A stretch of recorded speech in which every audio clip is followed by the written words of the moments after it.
It's Friday Night Lights on Red Rock 92 and StreamUtah.Live.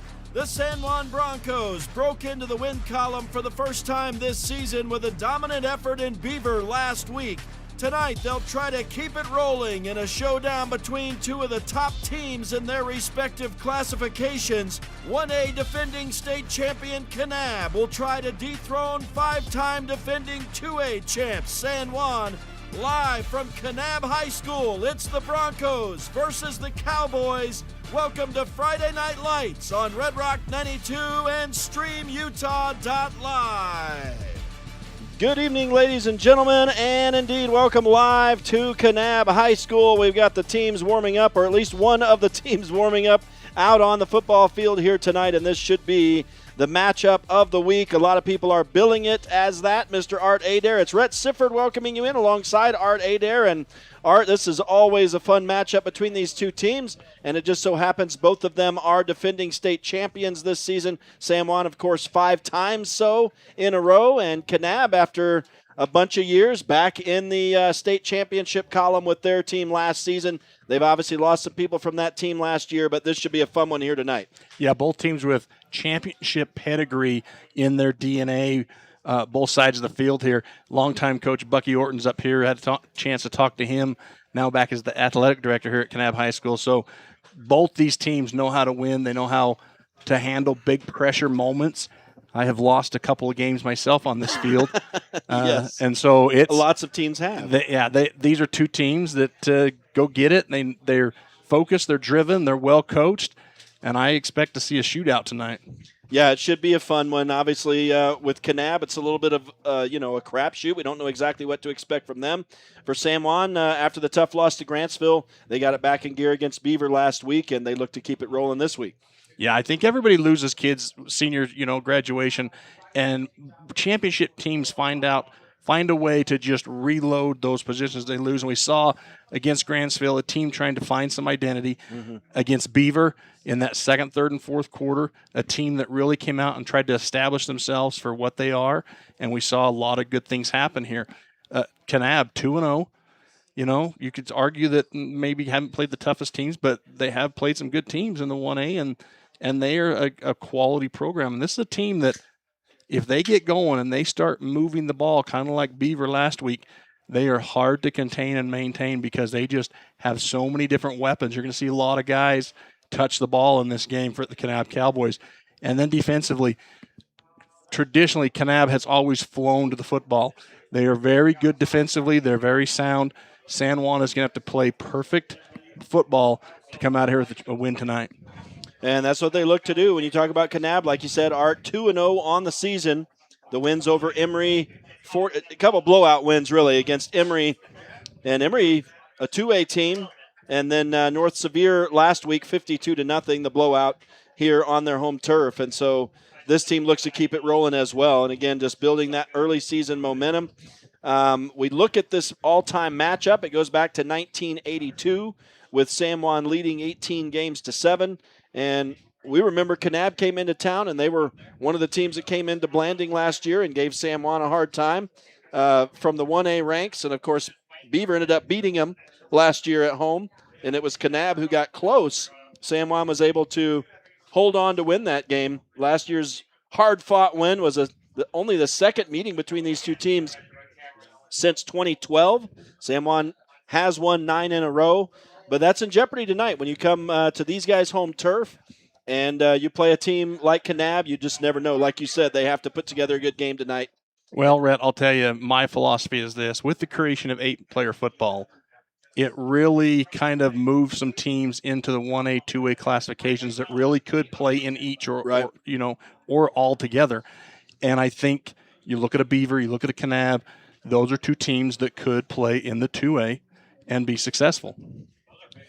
Well, we want to take a look at the Kanab stats and want to take a look, first of all, at their coach, J.R. Quarnberg. And he is a man of few emotions. I don't know if he's this way every day of his life, but he's pretty deadpan when you talk to him as a member of the press.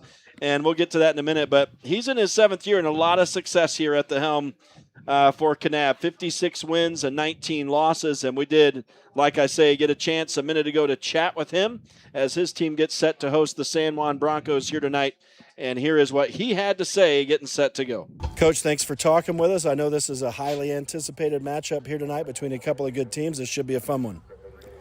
Yeah, absolutely. Thanks for making the long trip down. We're excited to have a great team here and a really quality matchup between two good teams today here in our home field, so it should be fun. You lost some pieces from your state championship team last year, but what have you seen these first couple weeks?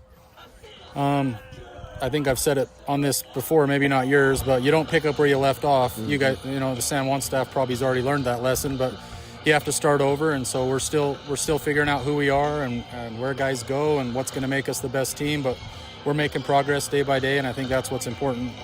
What are the things that you've seen so far that you like from this team? Our quarterback's played well. He's a junior, first year. I mean, he's got a lot of varsity experience. He played as a freshman and a senior, but first time under center as the starter. He's had a great 2 first games, and we rely on him to play well for us for sure. I know we're a wing T team and we're running the ball, but our quarterback has to run the offense, and we lean on him to make a lot of big plays. And we have two other kids playing running back positions they haven't played in the past with Latimer and Deegan, but we have to have those guys run hard and block hard and make big plays for us. Your quarterback's been pretty strong for you defensively, too, in these first couple games. Yeah, he's a stud on defense. That's where he's certainly the most experienced. He's played there for us. He's been a staple in our defense for a while, so he's played well, and he'll make some big plays today. I know it's never a surprise what you face when San Juan comes to town. What do you need to do against them here tonight? Yeah, it's tough to get stops. Number 13's accounting for more than 50% of their offense and averaging over 300 yards a game, so you certainly got to find a way. I don't know for sure what that equation is. We'll see, but you got to slow him down for sure. And what do you want to do offensively here tonight? Just be a balanced attack. We're going to have to be able to run the ball against a big defensive front. We're going to have to set up play action and execute those play action plays when we run them. So we're going to have to be a balanced offense that's able to move the chains and get down the field. Win or loss here tonight, what do you want to see from your team on the field here? Just improvement. I mean, more than anything, I want to see us compete. And at the end of the day, if we've competed and we've got better as a team and we've learned something, then that's a win. But we certainly want to, be in the game and be able to compete and have an opportunity to win the game. But mostly we just want to keep getting better. It's week 3, so we want to, see our team continue to improve and get where we need to be at the right time. Awesome, Coach. We appreciate it. Good luck. Have a fun game out there tonight, man. Yeah, thanks. Again, welcome to Kanab. And as a good welcome to Kanab from Coach Kornberg. And when we look at his team, Art, we're going to be calling Grady Anderson's name all night. The junior, as he mentioned, has 368 yards passing so far this season, 7 TDs, has not thrown an interception yet on the season. Not only that, though, he's one of their leading tacklers. He's been a long-time defensive guy for them. He's actually tied for the leading tackles with 14 with Latimer Glover. We're going to be calling Latimer Glover's name a lot tonight as he has carried the ball for 123 yards and a couple of TDs. Deegan Swap, fellow senior, also going to call his name. He carries the football, has 131 yards on the season so far and 2 TDs as well. This team has a bunch of weapons. They've got Brennan Orton in the receiving core, 220 yards for him in the first 2 games of the season with 2 TDs. Not only the rushing touchdowns for Latimer Glover, he's got a couple receiving touchdowns as well and 98 yards receiving. So there's a lot of guys that we're going to be calling tonight over and over in this game. Maybe 3-4 big leaders for this Kanab team. Anytime you run a wing T style offense, either the single or double wing, you're going to spread the ball around. That's the whole point of the wing T is misdirection, not just depending on one guy. You can give it up the middle, you can give it out around the edge, you can throw a little over the top, your quarterback can keep it. And so you'll see you'll see that wing speed sweep out of this formation. And Kanab, they've done this. Coach Kornberg, took over for Coach Orton Bucky, who I coached against, run the same style of offense. Yep. And so it's worked for them. They've built it for years and years and years. They know how to run it, kind of like we saw at Beaver in the first quarter last year. They do a good job. Now, can they maintain? And we've seen that it takes a lot. Defenses start making adjustments. If you can't get past that first level of the wing T, you got to start going to the air a lot, which really puts a lot of pressure on your quarterback, your line, and your receivers, who traditionally in the wing T style offense aren't really seeing that much. They're not, they're there to kind of catch the defense sleeping, a little trick play here, a little waggle there, but it's not really their bread and butter. And so Kanab, to be successful, they really have to move the line of scrimmage tonight. And San Juan's got a big defensive front. And I think they right now, they look like they should win the trench tonight. Right. And, of course, as we saw last week with Beaver, the wing T offense is not necessarily designed to come back during a deficit. So that would be a thing that Kanab wants to avoid tonight as well against the 5-time defending champion Broncos. So a quick look at Kanab here on the pregame show. We're going to take a break, and when we return, we'll switch it over and talk about the San Juan Broncos visiting a team for the 3rd time in a row to start this season before they come back home for the home opener next week. Stay with us. It is Friday Night Lights live from Kanab High School on Red Rock 92 and StreamUtah.Live. Planning a weekend project? Red's Ace Hardware in Blanding has paint, tools, grills, and yard supplies from top brands like Craftsman and Weber. Visit us for great deals and expert advice. Here at Utah Naval Health System, our mission statement is we exist to improve your quality of life through comprehensive, self-empowered, culturally sensitive, and amazing customer service.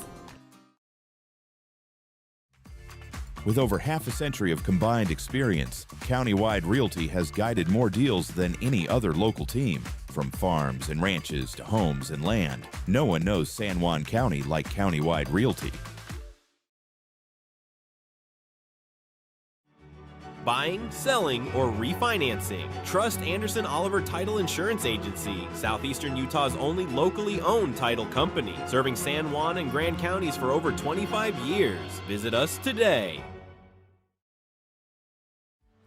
For over 75 years, San Juan Health has offered top medical care in Blanding, Monticello, and Spanish Valley. Visit SanJuanHealth.org for our services.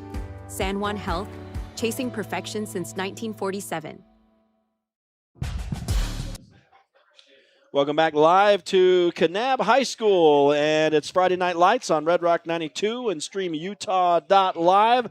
Shadows getting long on the field. We've got storm clouds all around. We had a double rainbow just a minute ago, and that has immediately vanished, and so it's some pretty interesting art. I've seen some interesting conditions here. I've seen some beautiful rainbows. I've seen some beautiful sunsets here, some storms. It's always interesting early football season here at Kanab High School, and this shouldn't disappoint us here tonight. It looks like we've got a new roster. They just slipped in here.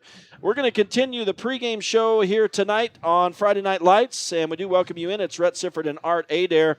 We'll take a look at the San Juan Broncos as we come in now, and we mentioned the Broncos lead this all-time series 18-7, going back to 1982. And Art, after losing the first game of the season, the Broncos bounced back well against a tough Beaver team last week, and they look to continue that momentum. They really fixed the turnover problem, which was their main problem against Grantsville. If they didn't turn the ball over 7 times against Grantsville, there's a good chance they win that football game. And they fixed that problem and played a great game against Beaver last week. Yeah, we all want to win every game of the year. We talked about this last week, Rhett. But at the end of the day, an early season, preseason loss, it does a lot of good for your team, I believe. It really focuses them in practice. It gets them out of the, we're the 5-time defending champs. No one can touch us. And it kind of brings them back to reality of, hey, that was last year. This is this year. What do we need to do personally and as a team to go and play San Juan football? And so I know Coach Christian mentioned that. That's a main thing with coaches. You take those early season games, and that's why you schedule those tough teams, is so you can make those changes, those fixes, so that when you get into your region play, you're ready to go. And so, yeah, we talk about it, but at the end of the day, that game is a game on the schedule that doesn't really mean nothing other than what you learned from it. Well, we did get a chance just a minute ago to chat with Coach Christensen, and here's what he has to say as his team gets set to go here in Kanab tonight. Coach, big win for you guys to get in that win column last week. I know that was a good bounce back for you, and we talked about that from the loss to Grantsville.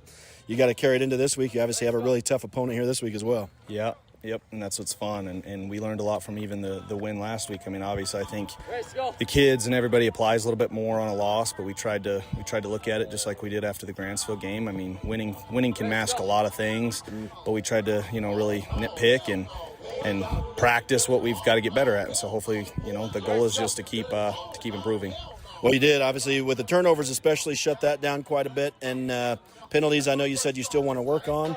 And I don't know what it'll expose here tonight, but obviously that's why you play these tough teams. Yeah, and you never know with penalties. I mean, you look at those, and yeah, there's obviously some legitimate ones. There's some that I'm like, you know what, our kids are just going to keep playing hard because we can't tell our kids to do anything different. I mean, that's how they're coached to play it. And if and you never know. A different set of officials, you get different things. So that one's hard because that one's kind of, I feel like, a little bit is out of our control. But, yeah, I mean, just like I said earlier, just keep getting better at what we can control and, week by week. Physical battle last week. Do you expect that again here against Kanab this week? Oh, yeah, for sure. I mean, a lot of people tab this as the game of the week, and, they want to – last year the big 1A, 2A debate was, because you never know what the realignment will bring either. So, I mean, told these kids we want to just prove a point for not just this year, but for years to come, hopefully. Do you feel like the emotion or the hype is ramping up as you continue through the season, third week now? Yeah, but I don't feel like we feel it big time within our team. I mean, I think it's fun on the outside, but I feel like these guys are really just focused on the process and getting better every week. What's the feeling you get from them? You feel that confidence coming in here tonight? I do, and it's a different opponent. And but yeah, I mean, I feel like practice they bring more intensity. It's fun because it's kind of just what we've had laid out over the years, and they're just kind of following in there. So hopefully now it's just come out on the field and execute. What do you need to move the ball down? What do you need to do to move the ball down the field against Kanab, and what do you need to do defensively to shut them down? Yeah, we got to play fast, right? Like that's how we play. We got to play our style of football. And it kind of just depends on what they give us. On film, they've kind of mixed it up a little bit coverage-wise. Last couple of years, they've played us in man. If we get man, we've got to be able to throw the football and win one-on-one matchups. And then obviously our O-line just has to play really physical like they can, and Briggs just got to do his thing. Defensively, this is a lot of the same as last week. We got to stop the run first and foremost, but they've got some really good athletes. They really do. Their quarterback's a good runner, and they haven't used him a ton as a runner this year yet, but if they do, he's tough. So they present a little bit of a different challenge, but at the end of the day, I think our philosophy is always going to stay the same, and we have to stop the run. All right, Coach, appreciate it. Have fun out there tonight, man. Should be a good one. All right, man. Thank you. Appreciate it. And a big thanks to Coach Barkley Christensen for chatting with us before this game tonight. And Art, the San Juan offense so far this season, just kind of not talking about the linemen. Obviously, the linemen are a huge part, and we don't really talk about those guys a whole lot. But it's been the Bo Yeomans and Brig Palmer show so far. Bo Yeomans at the quarterback position, of course, throwing almost 70% completion rate on the season. So that's pretty solid. He did throw the 3 interceptions in the first game against Grantsville, but bounced back for 3 TDs. Last week, and then, that wasn't last week. He had those 3 TDs, but he has thrown 3 TD passes, 578 yards passing for him, and his main target has been Brig Palmer. Palmer has 282 yards receiving and 2 TDs in those first 2 games, but Brig has also did a lot of damage against Beaver, specifically last week, 300 in the running game, 326 yards rushing, and 5 TDs last week. And I don't know if he was one of the stars of the state, but, 5 TDs, not too shabby against Beaver. And so obviously these 2 guys are head and shoulders above everybody right now, production-wise, for the San Juan offense. I know they want to kind of spread it out and get a little bit more weapons mixed into that offense. Yeah, you talk about reloading and kids filling in positions, and I guarantee you talk to that coaching staff at the end of the year, Brig was their slot receiver. He was going to be their big target on the outside because last year he was great across the middle, opposite of his brother Tripp, even in the formation with him, and just showed a lot of good things in the passing game. And it's one of those things where you just try to shake things up. You try to figure out what this team's identity is, like we've talked about, Rhett, and you put him at halfback, and he just explodes. And so you get kids that you think maybe, well, we're going to go this direction, and then you put a kid in a position and he excels, and that's where you kind of got to start shuffling some things around, saying, okay, well, obviously he's our number 1 back now. Mm-hmm. He's the kid we're going to ride to the finish line.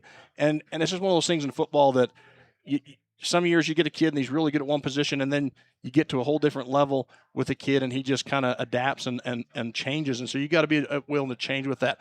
The one good thing about San Juan this weekend is they have had a whole week to, play against Beaver, see the wing tee, defense to make adjustments. Mm-hmm. Now, obviously 2 different teams, 2 different styles of running the wing tee, but now you've got, for both teams basically, because Kanab has film on how San Juan runs against the wing T, their blocking schemes and stuff. But I think it favors San Juan in the fact that these kids have seen it. Now the wing T, for all of its negativity that people talk about, and there's a lot of people that hate it, it is a good offense when you can run the offense. We talked about this last week, and so having the ability to have that defense with those younger kids that haven't got a lot of varsity experience the highs and lows and successes and failures last week against Beaver like they did, I think plays into the strength of this defense for Coach Bowering going into this game. Well, you mentioned that defense, and let me just mention the leading tacklers so far this season. I know they're getting set for the national anthem here. Kanab is going to come in very similar to how San Juan does with the fleet of flags.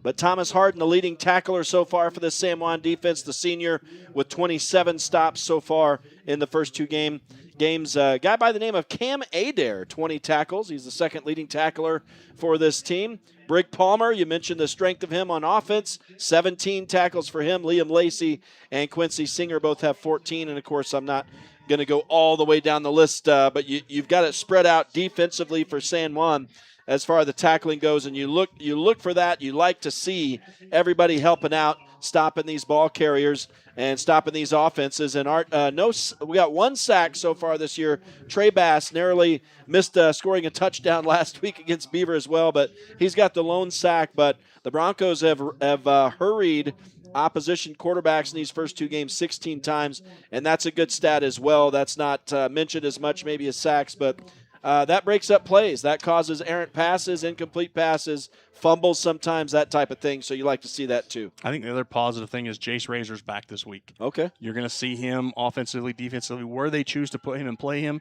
we'll have to wait and see what the coaching staff does. But I think he will give some sparing minutes and also get in and just see how he feels and works it out as he gets ready to go. But he's in uniform. Pretty sure they're going to play him tonight.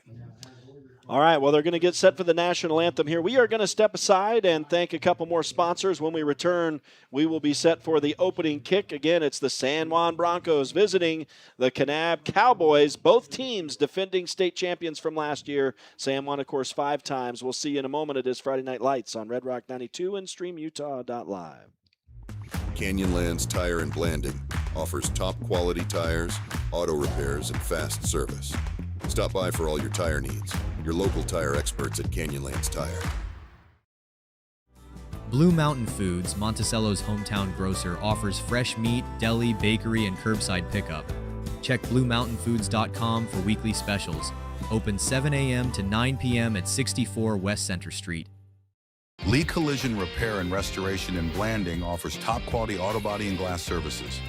Visit us on North Grayson Parkway or call Jackson at 435-485-0069 today. Since 2009, Blue Mountain Hospital has set the standard for rural hospitals, offering hemodialysis, swing bed, lab, labor and delivery, pharmacy, radiology, general and orthopedic surgery, weight loss surgery, and sleep study. Blue Mountain Hospital is proud to support our community's youth and athletics.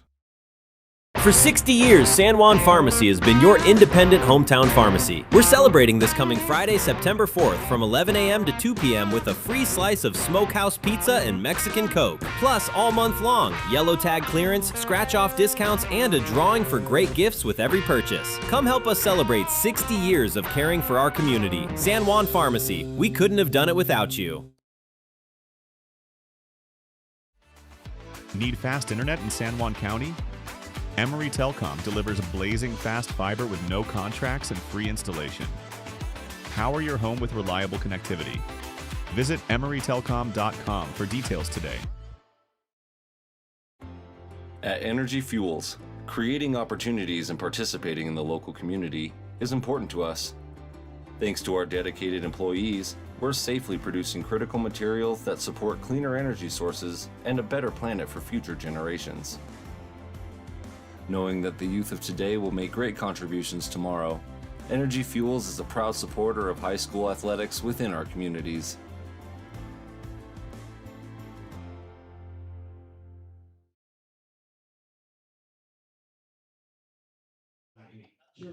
Welcome back live to Kanab High School as the pregame ceremonies are done. The national anthem in the books. We welcome you in. It's Friday Night Lights on Red Rock 92 and StreamUtah.Live. Rhett Sifford and Art Adair. Some showers moved through here earlier today.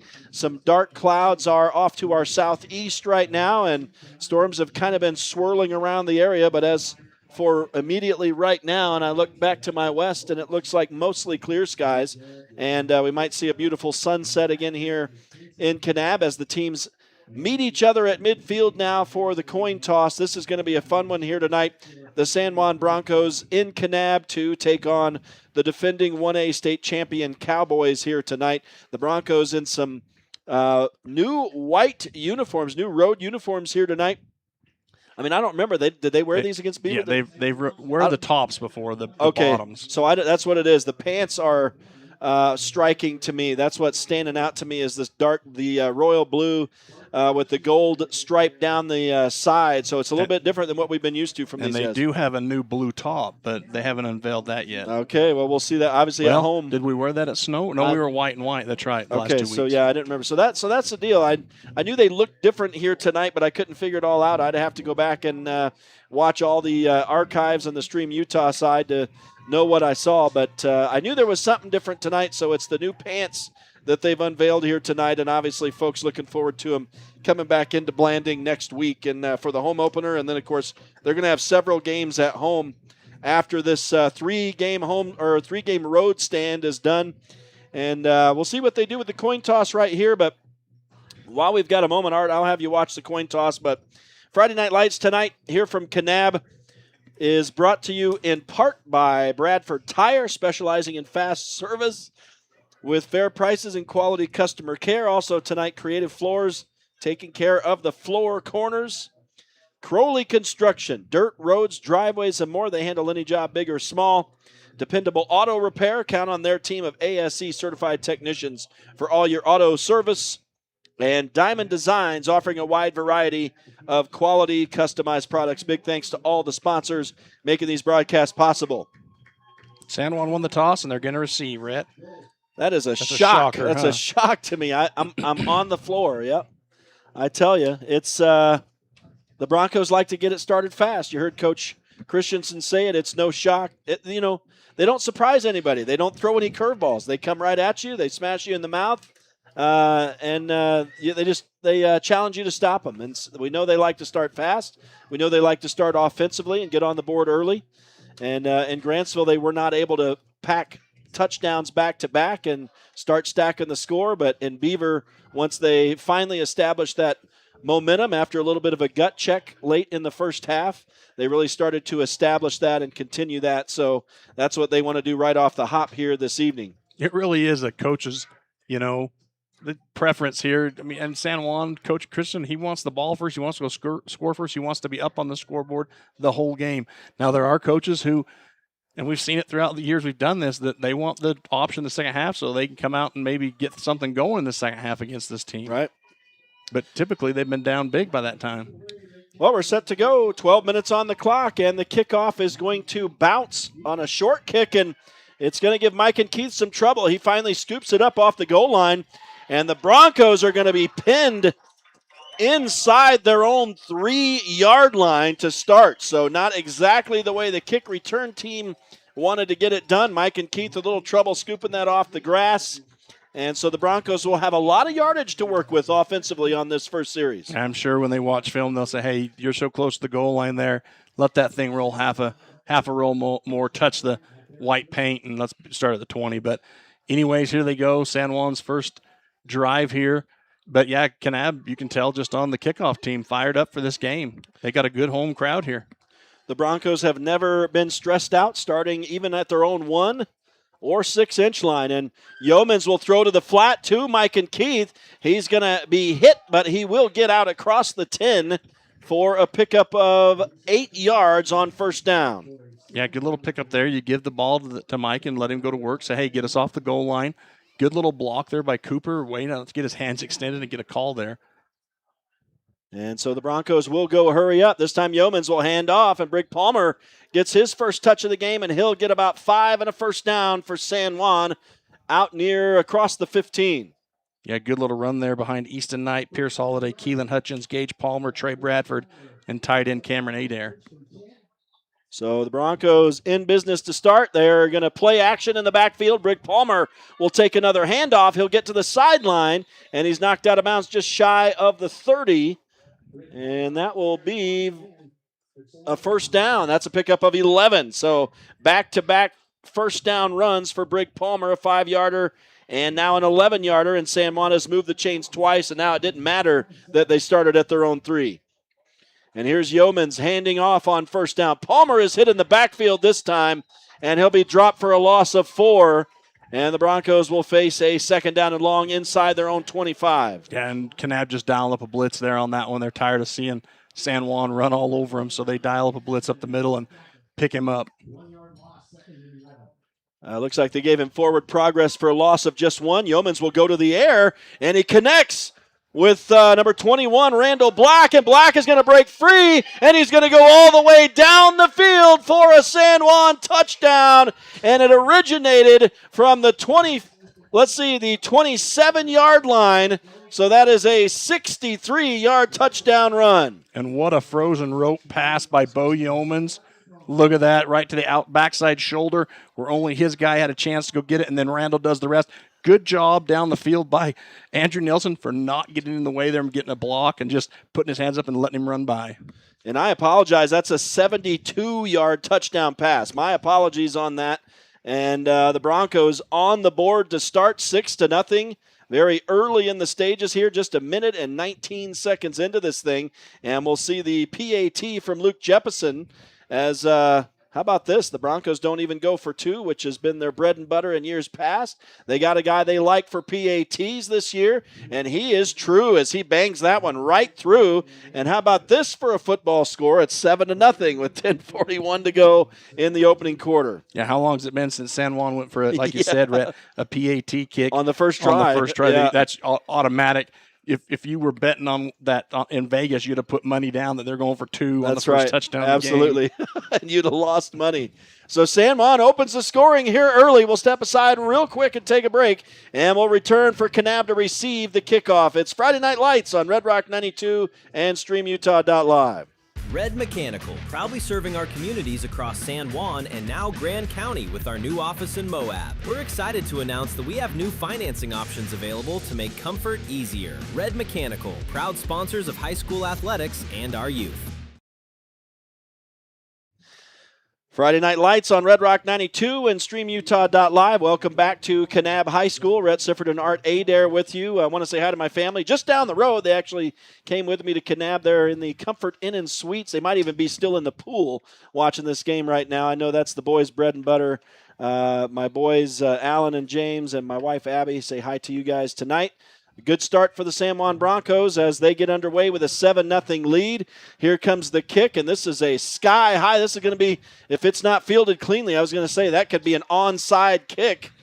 But it was fielded cleanly by Kanab, and they'll have basically the opposite starting field position San Juan had, and that bodes well for the wing tee starting at their own 36. After that long touchdown scamper by Randall Black, he didn't have a lot of legs left. Right. That kick was straight up and down by the young man. If I was Luke Jeppesen, I'd maybe, put my name in the hat for kickoffs, but he's a good field goal kicker, I'll tell you that, or PAT for sure. Let's see how this defense comes out to the wing tee right off the bat.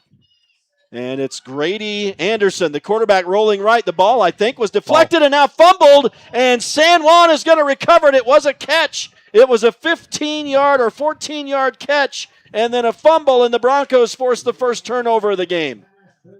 Trying to figure out who recovered that. And I need to see who received it as well. Number 3 recovered it. We got the beautiful on-field replay. That was a wobbler, and it was deflected, yeah. But it was caught, and he started to run with it, and then the Broncos forced the fumble. It looks like Trey Bass came up with it. There you go. He didn't get the touchdown, but he gets the And the rain has started to fall pretty hard, Rhett. Look out your window here. Yeah, We've got I see that. Quite the downpour, and they have stopped the game. I think they had lightning. Okay. Because they're sending the Kanab at least is going to their locker room. Yeah, they're out. So that could be. So we may have a lightning delay. That's at least a 30-minute delay. Holy cow. So that was barely sudden. Got going. That was sudden, yeah. That was very sudden. Yeah, and they're not going to delay the game like this for rain. So lightning was called, and so it will be, by rule, at least a 30-minute delay. So we will step aside. I'll try to catch my breath here after that fumble. When we get back to action, it'll be Bronco football again, and we'll get it all set, and I'll see if I can get my mind right here. We'll take a break, and we will return to Kanab High School. Stay with us. It's Friday Night Lights in a lightning delay now on Red Rock 92 and StreamUtah.Live. Ready to own a home across Utah or Colorado? The Britt Barton team at Primary Residential Mortgage, with over 30 years experience, delivers custom loans, great rates, and friendly advice. Sit with Britt and begin your journey today. Primary Residential Mortgage Incorporated is an equal housing lender, MLS number 3094.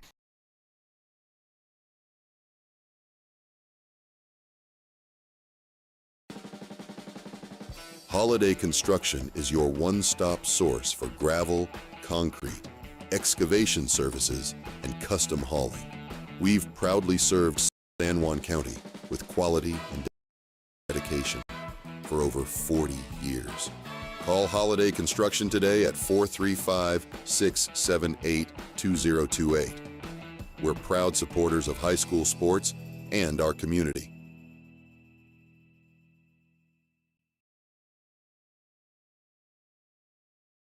Need insurance? Jeff Nielsen at San Juan Insurance in Blanding offers auto, home, life, and health coverage. With more than 25 years experience, call 435-678-3223 or visit 60 North Main Street today. At Diamond Propane, we're proud to fuel more than homes and businesses.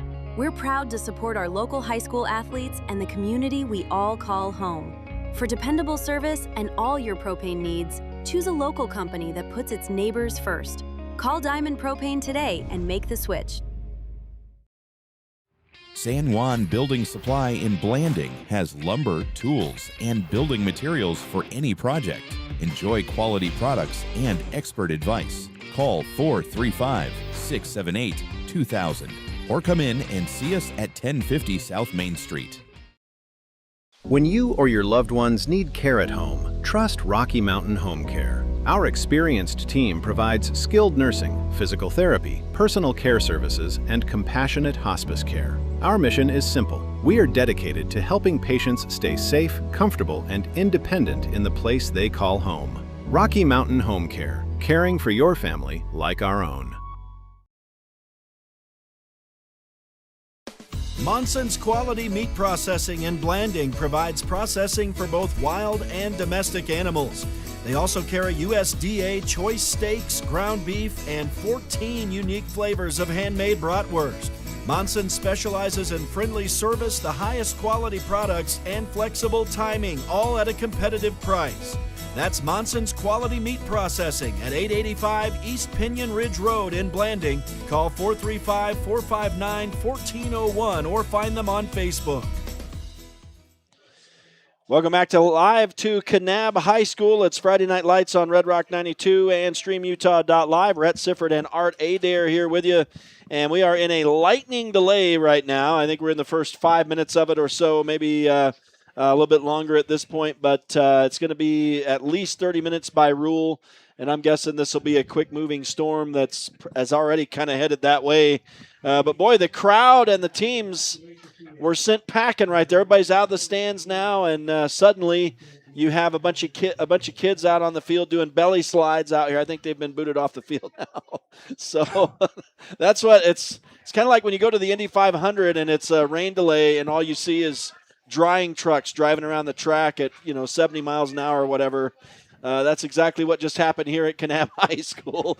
But what happened right before the lightning struck was that Kanab threw a 15-yard pass that then resulted in a fumble to San Juan. It was a 15-yarder from Grady Anderson to Brennan Orton, and he ended up, I don't remember or didn't see who forced the fumble, but it was Trey Bass who picked it up. And so the Broncos forced the first turnover. So when we get back to action, it will be San Juan football again right near midfield, already with the 7-0 lead. Yeah, and I'm just trying to look at the weather, see kind of.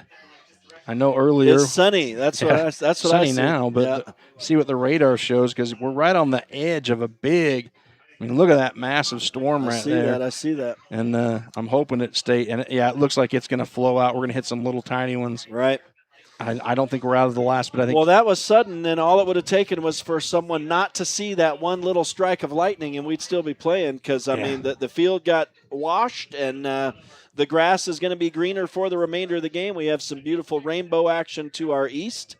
And so, yeah, a very sudden storm just ripping through here and a little bit of a lightning strike. And by rule, they have to delay the game by 30 minutes when that happens. I do see the rain still falling, but I do also see mostly clear skies to our rear here in this booth, which is to the west. So my guess is they're going to get back underway at some point here, and we'll obviously get this game in. But for now, they're delayed, and the teams, boy, that is weird to have the hype leading up to have the energy at the beginning of the game. San Juan scores first. Kanab's looking to answer. They turn the ball over, and suddenly you're running back in the locker room. Well, they got a gift of a kickoff. Yeah. And then, and then they turn the ball over. And I don't know. It was either Cooper Laws out there without watching replay or Andrew Nelson. They were the two defensive backs, I believe, out there. And one of them, hit it out of his hands. And then Big Trey Bass is Johnny on the spot, picks up the fumble. But, there's a lot of, people talk and say, well, who does this benefit, this little break in the action? Does it benefit San Juan, or does it hurt them more because they're on a high here and now you kind of get that lull? Does it benefit Kanab because you just turn the ball over, now you get to go in, you get to talk about stuff, calm your team down, come out more focused? To me, I think it's sixes either way. I think whatever kids are the more resilient are going to come out and continue to play football because we really haven't played that much football. 90 seconds or 90 seconds into the game, so there's tons of game left. It's really kind of like coming out, doing your warm up, yeah, going back in, and then come back. So it's kind of like just a mulligan on the golf course. I wonder if they'll come out and do the national anthem again and start the whole thing. I mean, a mulligan that you're down 7 points. That's right. Yeah. Well, and the Broncos, of course, are going to be looking to make it more, but San Juan leads at 7-0. Again, we're in a lightning delay for probably the next 15, 20 minutes here, and then hopefully we'll see the teams come back out and we'll get back underway. We'll step aside one more time and take a break. Stay with us. It is Friday Night Lights on Red Rock 92 and StreamUtah.Live. Pain or injury sidelining you? Precision Rehab restores you and your loved ones back to peak performance with physical therapy in Monticello, Blanding, Montezuma Creek, and Monument Valley. Covered by most insurances. Call 435-678-3869 or visit precisionrehabutah.com. With a changing economy and advancing technology, it's time that marketing and selling of real estate in San Juan County catches up. Four Corners Homes and Property Management is changing the game. Every Four Corners Homes listing includes 3D mapping and virtual tours, professional photos, a digital and global 21st century footprint, and marketing exposure that makes it easy for buyers to find and identify what makes your listing unique. Marketing and exposure sells real estate, and if you want the best, you need Four Corners Homes on your team.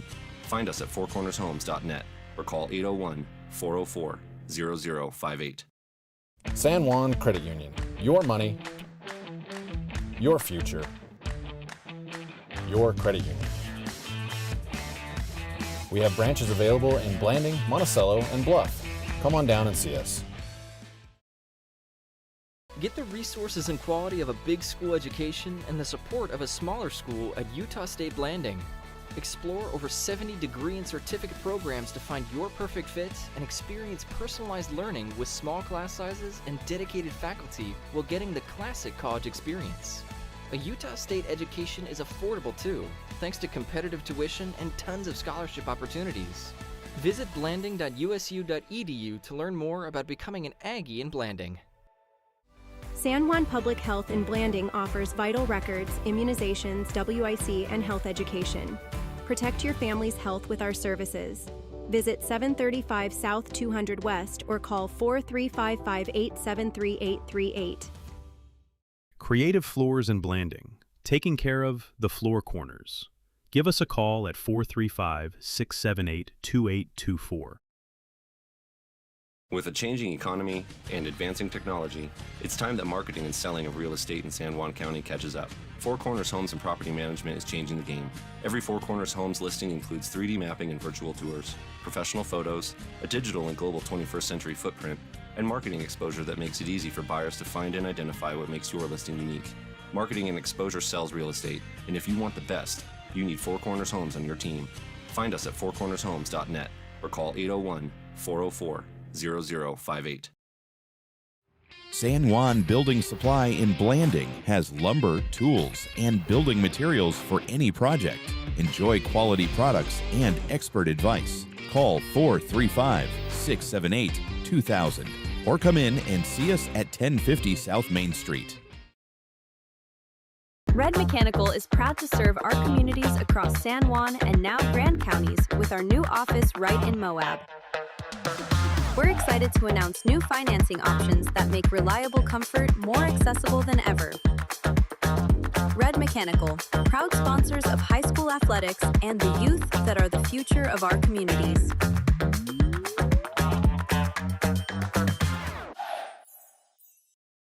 Blue Mountain Hospital offers emergency services, chronic pain injections, at-home dialysis, infusion therapy, cardiology, wound care, interventional radiology, and interventional pain, setting the standard for rural hospitals since 2009. At Blue Mountain Hospital, we're proud to support our local high school athletes. At Diamond Propane, we're proud to fuel more than homes and businesses. We're proud to support our local high school athletes and the community we all call home. For dependable service and all your propane needs, choose a local company that puts its neighbors first. Call Diamond Propane today and make the switch. At Energy Fuels, creating opportunities and participating in the local community is important to us. Thanks to our dedicated employees, we're safely producing critical materials that support cleaner energy sources and a better planet for future generations. Knowing that the youth of today will make great contributions tomorrow, Energy Fuels is a proud supporter of high school athletics within our communities.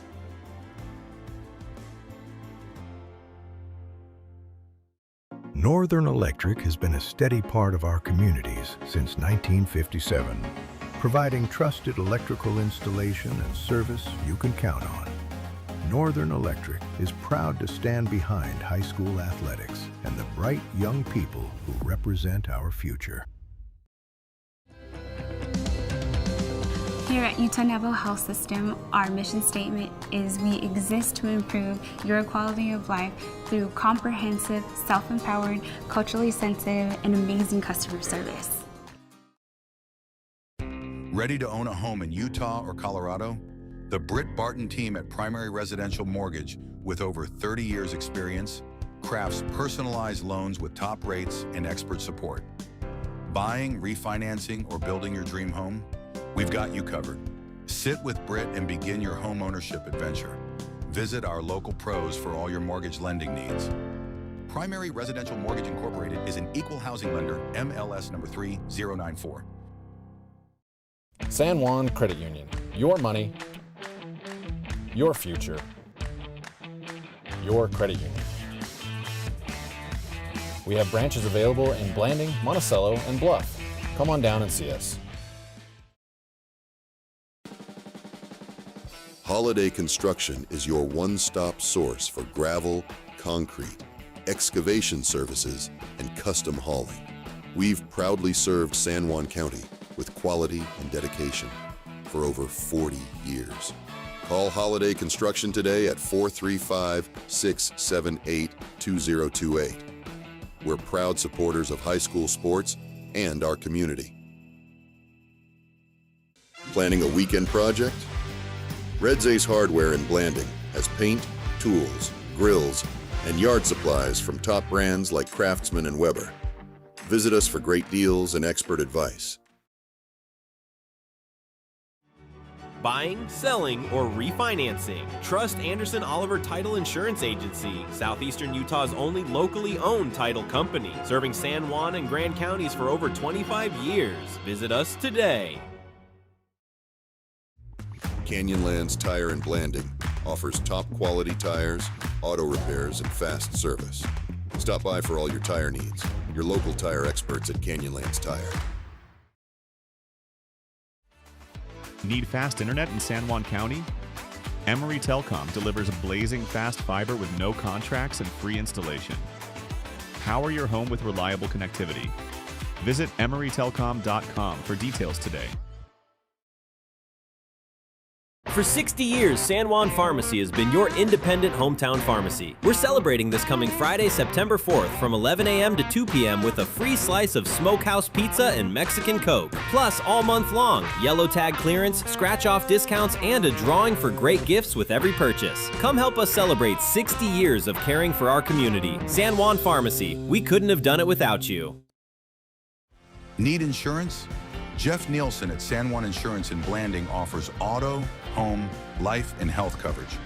With more than 25 years experience, call 435-678-3223 or visit 60 North Main Street today.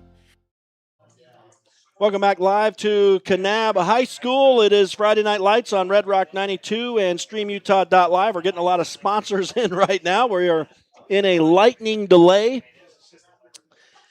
here, and the San Juan Broncos leading the Kanab Cowboys 7-0. We're only 90 seconds into the game, and a lot has happened.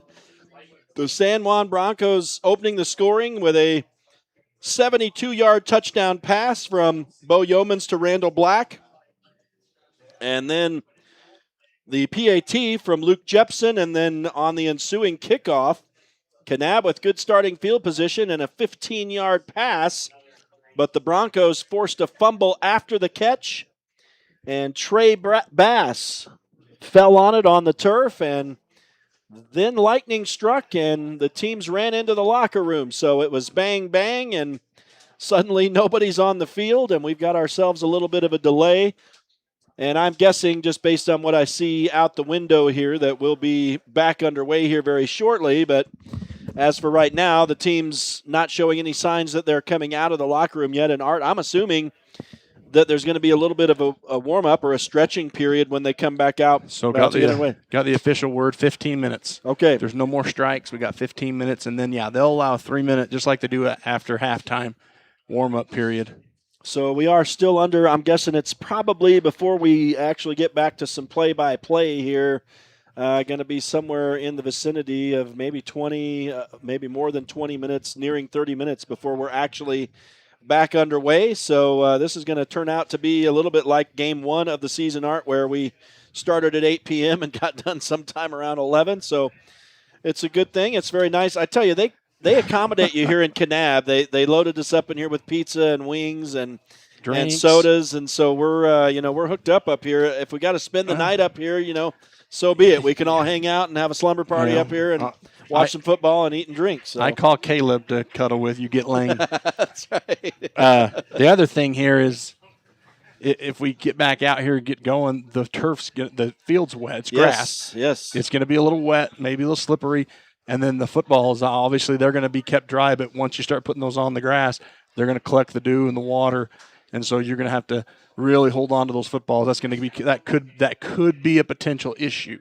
It's going to be. I've already done my one analogy of auto racing to this game here tonight, but I'm going to throw another one out there. In Formula One, they'll have these guys on the sidelines or in the garage with these tire warmers. They have.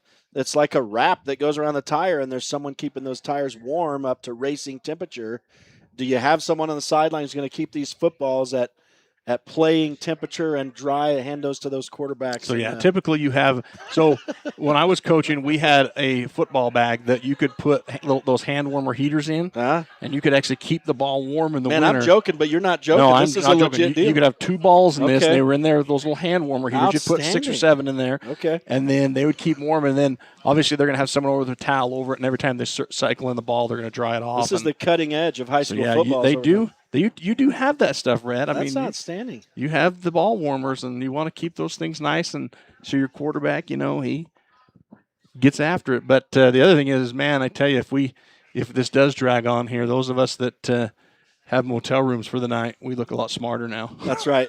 Why do we still have Kanab people still fleeing the scene over there? I mean, we're nigh unto beginning again here. I don't know why people are going the wrong way over there, man. I don't know, but there's some maybe San there's Juan food people inside the school building as well. So I don't know, but people are heading out over on the far side, but we're within a little while here. We're within a half hour, I think, of getting back to football action here. The storm has moved on to our east. I see a mix of blue skies and some clouds, but when I look to the west, I don't know. There are still some dark clouds back there, I guess. But I think if you look at the radar here in another hour, we're going to get hit again. So, well, let's get this game going. Maybe I know what the Broncos want to do. They want to get this thing to a running clock and an elimination of the game by the fourth quarter. But and right now, Rhett, you're not in any condition where you're going to call the game. You'll sit this. I mean, you're early enough. Now you get into a game that you're at 9 o'clock and you're starting to get lightning delays, and you got a quarter, maybe half a quarter left to play.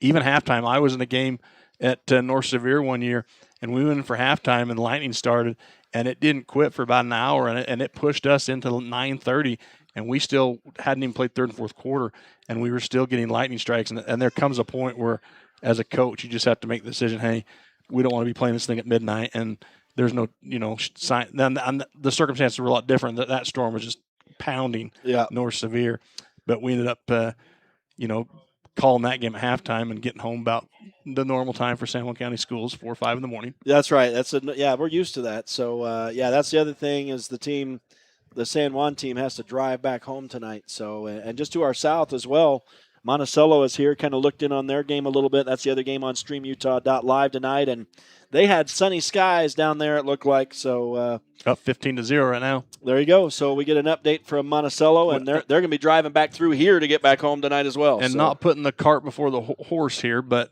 the way San Juan has come out the first drive, and then obviously the fumble and going to drive again. You look at that new mercy rule with the state of Utah. For those of you that didn't listen to us last week. It's always been, you get 34, isn't it 34 points in running clock in the second half, and now, or is it 44? It's 44 now to call the game. To just cease the game. Yeah, so if you get after the third quarter, if you're up by 44 points, or any time during the fourth quarter, you get up by 44 points, game is called. Then there was a couple of games last week, that got called. Week 1, there was a game up in the 5A, I believe, or 6A that got called. So it's been used. So, yeah, it's definitely been – I don't know how I feel about it, because me personally, I think you get in those games that you're up by 44, that's a great opportunity for your younger kids, your JV kids to get some time on a varsity game under the lights. And I just think, I understand we don't want to beat teams up, but you're looking at the guy who has sitting on a state record, not a very good one, that, Layton Christian beat us 84-0 in a playoff game, and that's still a state record. Yeah. And so it's, and I understand that you don't want to beat up on teams, but at the same time, man, what are we doing? What are we doing here? Are we just quitting early just so teams don't get beat because another team's better? I mean, let them play their JV kids, in the fourth quarter and get those kids some reps. Well, and I know I don't mean to get you in trouble or throw you under the bus or anything here, but I know while we've got a minute, again, we're lightning delay here at Kanab High School. The San Juan Broncos visiting, leading 7-0 here, just underway in this game before lightning struck to delay us here. But 90 seconds into the game, and it will be San Juan ball after they recover the fumble right around midfield. So that's where we stand as far as the game goes. Teams are just now starting. I see Kanab starting to come out of the locker room. So their water boys are coming across the field. That's a good sign. That's right. So we're getting back toward getting underway here. But Art, the Activities Association, Utah High School Activities Association, released this past week its new procedures for realignment. I know you've had some things to say on social media about that. Do you have maybe some things to say live on the radio and on StreamUtah.Live maybe about it? No, because I don't fully understand it. And before I fully understand they came out with another publication this week about kind of what their protocol would be and kind of what they're looking at. And so until we see the whole thing for what it is, my biggest concern is they're not allowing on their social media for questions or comments on those posts. And I think you need to engage your membership because it is a membership in the UHSAA as coaches, kids, and players and parents. And we should be able to ask those questions on those sites. But, to me, I go back to the old saying, I don't think you should punish teams for being good. I don't Right. think you should take a team because they're good at what they do and move them up just to face teams that, because they're good in the division. You know what? What are we doing here? Does that mean you're moving the best 8-man team? Rich has won the 8-man the last 3 years. Are you going to move them up to 11-man, make them play? They could. They've got the numbers. Mhm. They play a couple 11-mans during the season, so why not? I mean, and then Milford, they're as small a school in the state, but they still got numbers. Monticello, for crying out loud, has 40 kids on their team. Mhm. So where does it stop? Who stops making those decisions on who's good enough? What's your social economical, in your community that either gives you a leg up or holds you back? I just think there's a lot of issues with that. I think there's a lot of issues no matter how you do it, and you're not going to make everyone happy. Right. But I'm a huge proponent that you do not punish teams for success. That's my only thing. You can do everything else you want, but to punish a team because they have success, it's just. You saw last year they moved Cedar down from 4A to 3 because Cedar couldn't handle what they were doing. And what they do, came down and won the state tournament, the state championship in 3A, first time they've ever won a state game, and just beat up people in 3A. Yeah. They're not a 3A school. Yeah. They're a 4A school. And if they can't beat the 4A teams, get better. Yeah. Don't let them come down and dominate 3A schools. Now you just took the opportunities away from those kids in those schools that could have won a state championship. Yeah. Because a 4A school is now down there and won the 3A title. I just don't agree with it. Right. Yeah, I hear you. Yeah, I would not disagree with that myself. And obviously, on the horizon, changes to the Utah high school sports landscape, and so it'll be growing pains, I'm sure, and there will at some point be some input, I'm sure, allowed. And obviously, the procedure just getting underway, so that's something that we'll be following through its process as it goes. And I don't know exactly when does the realignment, when is that going to be? It'll set? be the 27, 29. So they'll have their public hearings. They'll release it, I think, they're in October, November. Okay. They'll have public hearings in December, and then it'll be the 27 school years when it'll take effect. Well, and, there you of course, you can petition, and you can go in and fight your position when they put you in Right. different classifications and stuff. And Is that what the public hearing process yes. is all about? And football is different. It's a different animal Yeah, it than is. everything else. So it'll still kind of be standalone, but I'm sure they'll use that kind of. And then you look at Kanab, a team in 1A now who's pretty dominant. Yeah. Does that hurt them? Because now, after 3 or 4 years of just kind of being in the middle, Yeah. now they've risen to the occasion. Yeah. And a lot of that comes with who your classes are, and how the class size and what class you have. And you see it time and time out. People go down, Yeah. Well, yeah. I mean, who knows? Will Kanab and Beaver be playing in 2A next year? You never know. So, Rhett, I hate to cut you off here, No, but no we worries. got some awesome news here. So we're going to give a shout-out to Coach Ryan Imlay. He's coaching this San Juan team.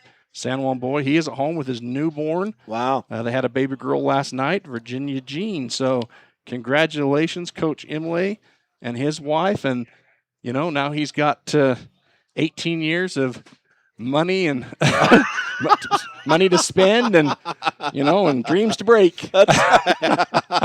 Because little girls, they can be a little emotional. Oh, man.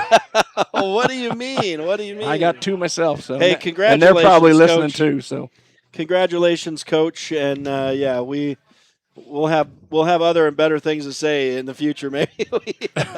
no, it's great. Little girls are the best. Awesome. Well, the teams are actually back out on the field warming up. For those of you watching on StreamUtah.Live, you don't need me to tell you that. Got a beautiful shot of the sky to our east. I know we probably got a nice sunset brewing behind us as well here in the next little bit, too. So I've seen some cool skies here in Kanab, and we may get that again here tonight. So that's what some storms will do for you. Hopefully we'll have a window now for the remainder of this game to get this thing in, sans lightning. And we will we'll step aside for just a moment, let these guys warm up. We're right around the corner. We'll get back to some football action. Again, it'll be San Juan football. They just recovered a fumble from Kanab right at midfield. And so the Broncos with a 7-0 lead and still 10:29 to go in the opening quarter. Again, just 91 seconds into this game, we got a lightning delay. So we'll be back underway very shortly. We'll step aside and we'll return to Kanab High School. Oh, yeah, there you go. For those of you on StreamUtah.Live, we got a shot of that sunset going on right now. So stay with us. It is Friday Night Lights on Red Rock 92 and StreamUtah.Live. Blue Mountain Foods, Monticello's hometown grocer, offers fresh meat, deli, bakery, and curbside pickup. Check BlueMountainFoods.com for weekly specials. Open 7 a.m. to 9 p.m. at 64 West Center Street. Lee Collision Repair and Restoration in Blanding offers top-quality auto body and glass services. Visit us on North Grayson Parkway or call Jackson at 435-485-0069 today. When you or your loved ones need care at home, trust Rocky Mountain Home Care. Our experienced team provides skilled nursing, physical therapy, personal care services, and compassionate hospice care. Our mission is simple. We are dedicated to helping patients stay safe, comfortable, and independent in the place they call home. Rocky Mountain Home Care, caring for your family like our own. Monson's Quality Meat Processing and Blanding provides processing for both wild and domestic animals. They also carry USDA choice steaks, ground beef, and 14 unique flavors of handmade bratwurst. Monson specializes in friendly service, the highest quality products, and flexible timing, all at a competitive price. That's Monson's Quality Meat Processing at 885 East Pinion Ridge Road in Blanding. Call 435-459-1401 or find them on Facebook. Welcome back live to Kanab High School, and hilariously enough, after all of that time delay, we missed the opening play coming back after lightning delay. It was an incomplete pass. But a penalty. We got an ineligible receiver downfield for the Broncos. Okay, so the play did not count. It will not be an incompletion, actually. So Bo Yeomans is still a perfect 2 for 2 on the night. And now he will take the snap in the shotgun on 1st and long, and he'll throw to the far side, and it is complete this time. And Kanab maybe should have declined that penalty, as that's going to be who is that, number 14? Singer. Quincy Singer on the run that time. And let's see, I think that was a 5, 10, 15. That's going to be a 20. That's about a 20-yard pass. And so just like that, San Juan back off to the races. And we're going to go hurry up here. So I'll need to remember Quincy Singer. Here's Brig Palmer with a handoff, and he's going to pop off a quick 7 yards for the Broncos right up the middle. Something we haven't seen a lot in the 5 years we've been doing this together, Rhett, is 11 personnel out of Coach Christensen. He is running a tight end heavy set a lot this year. And we'll go hurry up again. No surprise. And quickly, Bo Yeomans finds a man on the left side, complete. And that will be a pickup of 5 yards and a first down for San Juan. And I didn't see who caught that ball. Quincy Singer again. He's becoming a big target as the rain starts falling again. Well, as long as it's not lightning, that'll be all right. But Bo Yeomans is going to take the snap in the shotgun on 1st and 10. Give to Brig Palmer this time, and he won't get much, maybe a yard. And so on 1st and 10, San Juan gets a yard, moves it inside the 25, or they're inside the 25 already to the 23. 2nd down and 9. Kanab did a good job there bringing the outsides on that edge blitz and just caught Brig in the background. It's good. It's to your advantage when you get behind the blockers. No one's there to hit you.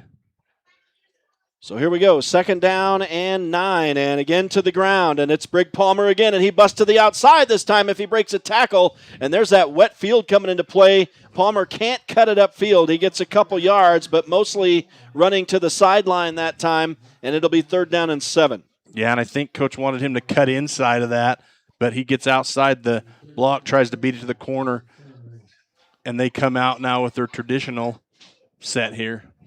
It is Brig Palmer to the left of Bo Yeomans. Mike and Keith to the right. Quincy Singer and Randall Black. I'm sorry, no, it's Offsides defense. It is an offside. They jumped offside, so the Broncos earn the encroachment here as they go with the hard count. And it will be a 3rd down now and a long 2 for San Juan. As that's the first penalty that I remember against a defense so far, I don't know, in this season. But the Broncos get Kanab to jump offside here. And now the Broncos in the red zone. They have the ball at the 16 of Kanab, threatening to make this a 2-touchdown lead. Yeomans drops back. He'll throw into the end zone, and it is caught for a touchdown. Randall Black keeps control of it and makes his 2nd touchdown catch of the ball game, a 16-yarder, 13-0. Yeah, Bo just lays that right over his shoulder. He bobbles a little bit, but he keeps it in front of him and then goes right to his back on the ground and puts that ball right on his belly for the completion. But nice throw and a great catch there by Randall. Good concentration as he had to turn his head to locate the ball. Well, I talked in the pregame about San Juan's offense involving other players, and man, tonight so far, it's been Brig Palmer entirely on the ground, and Yeomans has been connecting with Randall Black through the air as Jepson bangs in the PAT once again, so he's a perfect 2 of 2. And the Broncos have a 14-0 lead with 8:53 remaining in this very disjointed first quarter. We are back to action now after a lightning delay, but man, 2 more touchdown passes for Bo Yeomans, who is now 5 of 5 on the night. 2 catches for Randall Black tonight for 88 yards, and both of them, the touchdown catches, a 72-yarder to start us off and a 16-yarder right now. And Art, San Juan's got a 2-touchdown lead and off to the races here early on. And the thing I love most about the throws Bo is making is he's putting it out there so only his receiver can go make that catch. And that's exactly what you want a quarterback to do. You want him to lead your receiver a little bit, back shoulder, make it so he's the only one that can get it. And if he doesn't get it, it doesn't fall into enemy territory or hands, but perfect pass. And then his receivers, any quarterback receiver coach will tell you, for a quarterback to be successful, you got to have receivers that will go after the ball. They got to be ball hunters, man. They got to go get it and just lay out there, and there have been some tremendous catches so far. Yeah, Randall Black had to dive that time and hauled it in. So the Broncos with the 2 passing touchdowns. Look at this kickoff here. Much better into the end zone. That's going to be Randall. Randall with that momentum after scoring his second after the lightning delay. He's got some renewed energy. Boots that one into the end zone, though it is received, but it will be a touchback out to the 20 for Kanab. So Art, if you're the Kanab offense and if you're Grady Anderson, what do you do now trying to bounce back after the tough turnover that now has resulted in points against? Well, you didn't get a lot of run a lot of plays with your offense, so just go back to your play sheet, your first 10 plays if you've got those drawn up that way, and just run your offense here. All right, so it is Grady Anderson working from under center and the classic wing T handoff up the middle, little misdirection in the backfield, and it is going to be Caleb Warner on the actual first running play of the ball game. That's a bit of a surprise to me, but again, the wing T, they spread it around and get a lot of guys touches, and that's going to be a 7-yard run for the senior. So it will be 2nd down and 3 as they push it out across their own 25 to the 27. Kind of reminiscent of last week's here, get up by a couple of scores. Yep. And not on the ground this time. Anderson will roll out and throw behind his intended receiver, who made an amazing catch. And that will be a 1st down out of the 35-yard line. So that's a nice little 8-yard pitch and catch. And I tell you, Latimer Glover that time saved his quarterback, made a catch right there. That was well behind him and could have easily not been caught. But Latimer Glover shows why he is impressive for this offense for Kanab. And now right up the middle on a handoff. It's going to be a short yardage run, maybe 2 yards. And that will be number 21. I don't have him on my roster, so I'm not sure who that is. Cannon, I'm not going to announce. There you go. Wow, so I will have to add him in. He was not on the stat sheet, so I might have to fuss at Bucky on that one. He didn't give me his name, so yeah, he's way down the list, and he didn't put a tick mark by him. There's a flag against. Now there's another flag too, so we got a couple flags. Maybe you can chat about that one. You got a false start. So you had the formation switch, and when they did that, one of the linemen got a little antsy and moved too. So you can't. That's too many men in motion right there. You can allow 2 guys before you get into your cadence to switch on the formation, but you can't get your lineman to jump off. All right, so let's see. What did I say? That was a pickup of 2 for Verosco. I got him on here now. And a little motion as they send a couple guys to the left. And now look at that sling out there by Grady Anderson, and he connects with his man on the far side, Glover. Little sidearm sling over there, and a quick 4 yards, I guess that was. Or maybe that was 5 yards, I guess, back to where they were. 3rd down and 9 coming. Yeah, Andrew Nelson with a great tackle. Thomas Harden on a beeline over there. If Andrew loses him, but Andrew able to corral the cowboy and bring him down. Nice. Well done. Hey, I try. Yeah, it's interesting. You got the Broncos versus the Cowboys here tonight. So this is the second game against the Cowboys, with a game against some Beavers sandwiched in between there. But That's right. And the rain is still falling Yeah. for those that are on the radio listening to us. And rain is no problem for football players. It's the lightning that's the only problem. Here's Grady Anderson with the legs. And, man, look at this kid as he bounces to the outside and busts a big run. That'll be a pickup of, looks like about 10 or 11 for the QB. As we get rain coming in the booth here, I may have to figure out a way to shelter this gear here. The wind has switched, and I may have to take the scoreboard camera off of here, because it is coming right in here on the gear and on that camera. So we might have to figure out something else for that. Let's see. Let's see if it was a carry. 11 yards, I'm going to say, for the quarterback. And now we're going to go on the ground up the middle, and nothing doing for the San Juan Bronco, or for the Kanab Cowboys here on the offense. I'm going to have to shut this window here. Yeah, number 4 was on the carry there. Brick Palmer was able to come up and make that tackle, and then helped out with a bunch of other Broncos white shirts, just gang tackled there and able to not get him stopped at the line of scrimmage. Tell me who the ball carrier was on that. Number 4. Thank you. Yeah, I'm going to have to set this up here. I'll figure this out. We're just having a deal with rain here, so bear with me, ladies and gentlemen. We'll get to it here in just a second as the Broncos pour into the Kanab backfield, and they're going to stop that run for virtually no gain. Brig Palmer was a loss of a couple. Fooled at all. No. Not fooled at all on that play, and he just comes through there from his outside backer position, makes a big stop. And so tell me who was the ball carrier on that one. I'm sorry. We're just trying to get squared. We're getting completely rained on here. I don't remember, but we'll have to see if we can get the replay here. Maybe it was the QB, or we'll figure it out. It was a loss of a couple. It is a 3rd down and 12. Our apologies, folks, just dealing with the weather in here tonight in the booth. Nope, ball's on the ground. And they're still on the ground. Falling on it. They're falling on it. I think Gage Palmer might have it. And it looked like it was a bad snap. Am I right? The snap. It was. The ball's wet. It was a bad snap. I think Gage Palmer is laying on it. He is. Big number 70 will get up with the fumble recovery. Gage Palmer, and the Broncos have forced 2 fumbles and recovered 2 fumbles in this first quarter. And it goes from bad to worse for the Kanab offense here, as they're right back to basically where they were when they lost the ball on their first possession. They lose it here, and San Juan will take over at the Kanab 45-yard line. Wow. And so 2 fumbles tonight. And I guess that's going to ultimately be on Grady Anderson, as he was unable to field the snap. And San Juan will go quickly here as Bo Yeomans throws left side, and a man wide open. It's Brig Palmer who will make his first catch of the night, and it's a quick 15 yards for San Juan. Good read there by Bo, and a good route by Brig. Open the whole way down the field, and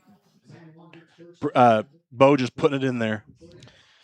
Palmer's first catch, and he'll throw to the right side this time, and a big hit here at the end of this play, and Randall Black is hit up high, but he'll pick up about, it looks like 3 yards on the catch. Last week, you'd have got a helmet-to-helmet on that call out of that officiating crew. That's right. And so, yeah, Randall Black bounces back up, so he's ready to go again. Bo Yeoman's working from the shotgun. He's got Brig Palmer in the backfield with him. And he'll hand off to Brig Palmer, who fights his way ahead down to the San Juan 20. And that is going to be a 1st and 10 as he gets right to the stick. So that's a pickup of 7 for the junior, who's having an excellent game so far tonight. He's got 32 yards rushing here in this opening quarter. And it seems like we've already played the entire game, but it was a delay on the Lightning. Here's a little comeback pattern from the far side, and that didn't really open up. The blocking not there for San Juan, but it was a catch, a pickup of 5 yards, so that's not too bad for the San Juan offense. Some of those little wide receiver comebacks, they're going to bring him straight back to the formation, try to get their lineman out there, pulling straight down the line to block. And you're right, it just never materialized because Kanab actually didn't come hard enough, I don't think. Was that Andrew Nielsen or Randall Black? It looked like number 11 to me who made the catch. I guess I don't know. I thought it was 11, but I'll have to check that. On the ground on 2nd down and maybe a pickup of 2 for Brig Palmer. And we haven't seen Thomas Harden carrying the ball yet in this game.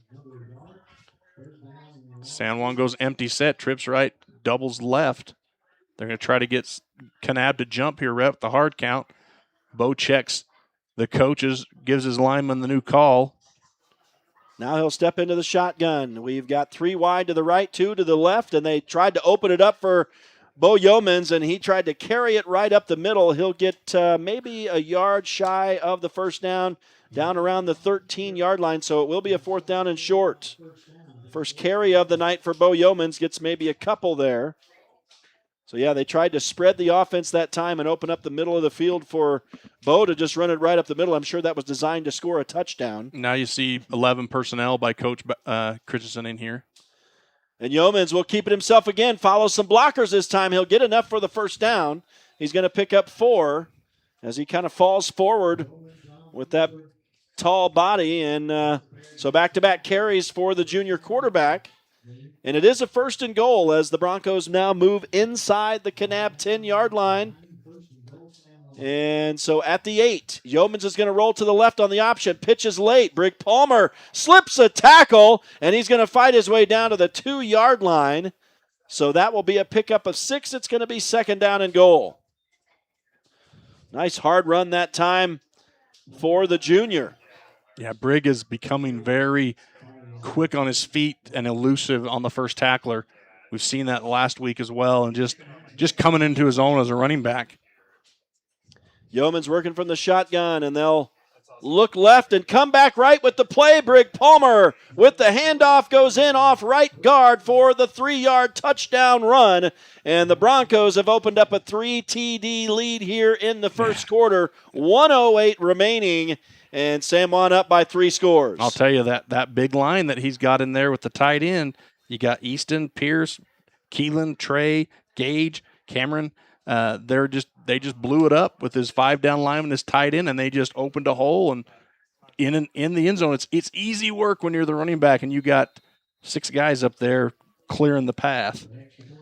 So the Broncos not only off to a great start now, but they're starting to cruise 21-0 over Kanab. The Cowboys are going to have to really have a gut check here with 1:08 to go in this opening quarter. It's a 21-0 lead now as Jepson adds his 3rd straight PAT. And again, still 1:08 to go in the opening quarter as the Cowboys get set to receive. Turnovers, we've talked about this time and time again. It was the Achilles heel, week 1 for the Broncos. And Kanab right now just needs to control the football. Yeah, back-to-back fumbles on both of their opening possessions. And obviously, you can't give anything to this San Juan team, much less turnovers. And 2 of them here, 2 fumbles here in the first quarter. Not going to get it done against the 5-time defending state champions. So we'll see if Kanab can get it working. I mean, you're still in it right now if you can get a score on this possession, but Kanab in danger of letting San Juan start to run away with this thing early on. And obviously now the field conditions don't help. It's been pretty steadily raining here, so not a huge amount of traction in there. Big hit from behind on the kick returner here, and he was fortunate to hang on to that ball. And so Kanab will get it out around the 25-yard line. Looks like they'll start at their own 23. I believe that was Bronx Black that came in and lowered the boom on that one, Rhett. Yeah, and I haven't figured out. I thought I saw number 11, but maybe I'm just going to have to give some. Could be. And so, yeah, I don't know if I need to put him into the game or. He's been out there at receiver. Okay, so that's probably what. He's been out on the outside. So I need to get. So he did make that catch, and I don't remember what pass that was. I might have to figure out who I'm missing a pass at halftime. But my stats are always, as you know, unofficial. As Kanab will send 2 guys in motion. That's a classic wing T move from Kanab. There's a swim move from the running back as he goes off right guard here for 3 yards. And it is number 21 on the carry, Verosco, who has carried a couple times now, and I didn't even expect him to carry at all. So he has 5 yards on a couple of carries. Big Pierce Holiday on the stop there, and then Thomas Harden able to come in and help him out. But I'll tell you, you look down there, you got Big Gage Palmer, and when they ran their 40, I believe, I don't want to wrong here, but I'm pretty sure I'm right. I heard that he was the fastest even out of the running backs. Wow. Gage Palmer's got some wheels. That's awesome. Here's Anderson, Grady Anderson with that sidearm sling to the sideline here. It is incomplete, but we do have a flag right in the lineman leg. Ineligible man downfield, it looks like. So if you're San Juan, do you decline it here and force third down? I think you push him back, but Coach Christian will probably decline it. And he will. Hey, it's good that I think like the coach. I like that. See, nothing tell. And I'll be honest with you. This is one thing I love about him and Coach Bobby is, man, they could be on the goal line. Defending the goal line, and they'd have confidence. They'd put money their team's going to stop you because they're just confident in their kids. Yeah. Well, they elect to force the third down. Let's see if it pays dividends here. If you make a stop right here, you force a punt. It's not going to pay off as Grady Anderson busts free for the first big Kanab play of the game. Makes a man miss, and he's going to go all the way down to the San Juan 30-yard line.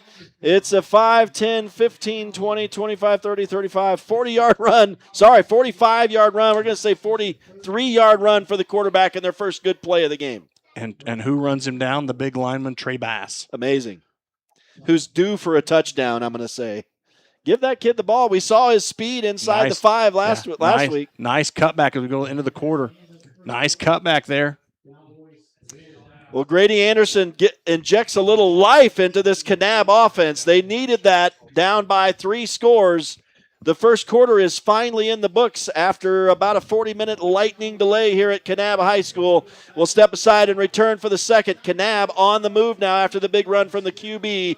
Stay with us. It's Friday Night Lights on Red Rock 92 and StreamUtah.Live. Creative Floors and Blanding, taking care of the floor corners.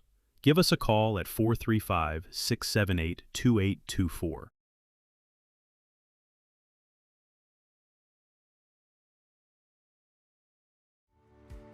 Pain or injury sidelining you? Precision Rehab restores you and your loved ones back to peak performance with physical therapy in Monticello, Blanding, Montezuma Creek, and Monument Valley. Covered by most insurances.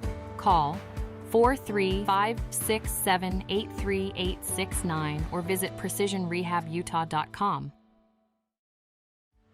For over 75 years, San Juan Health has offered top medical care in Blanding, Monticello, and Spanish Valley. Visit sanjuanhealth.org for our services. San Juan Health, chasing perfection since 1947. Welcome back live to Kanab High School. It's Friday Night Lights on Red Rock 92 and StreamUtah.Live as we start the second quarter. The San Juan Broncos leading the Cowboys 21-0 in a run. We see a little frustration from Latimer Glover, who gets up. That's his first carry of the game, and it goes for -1 yard.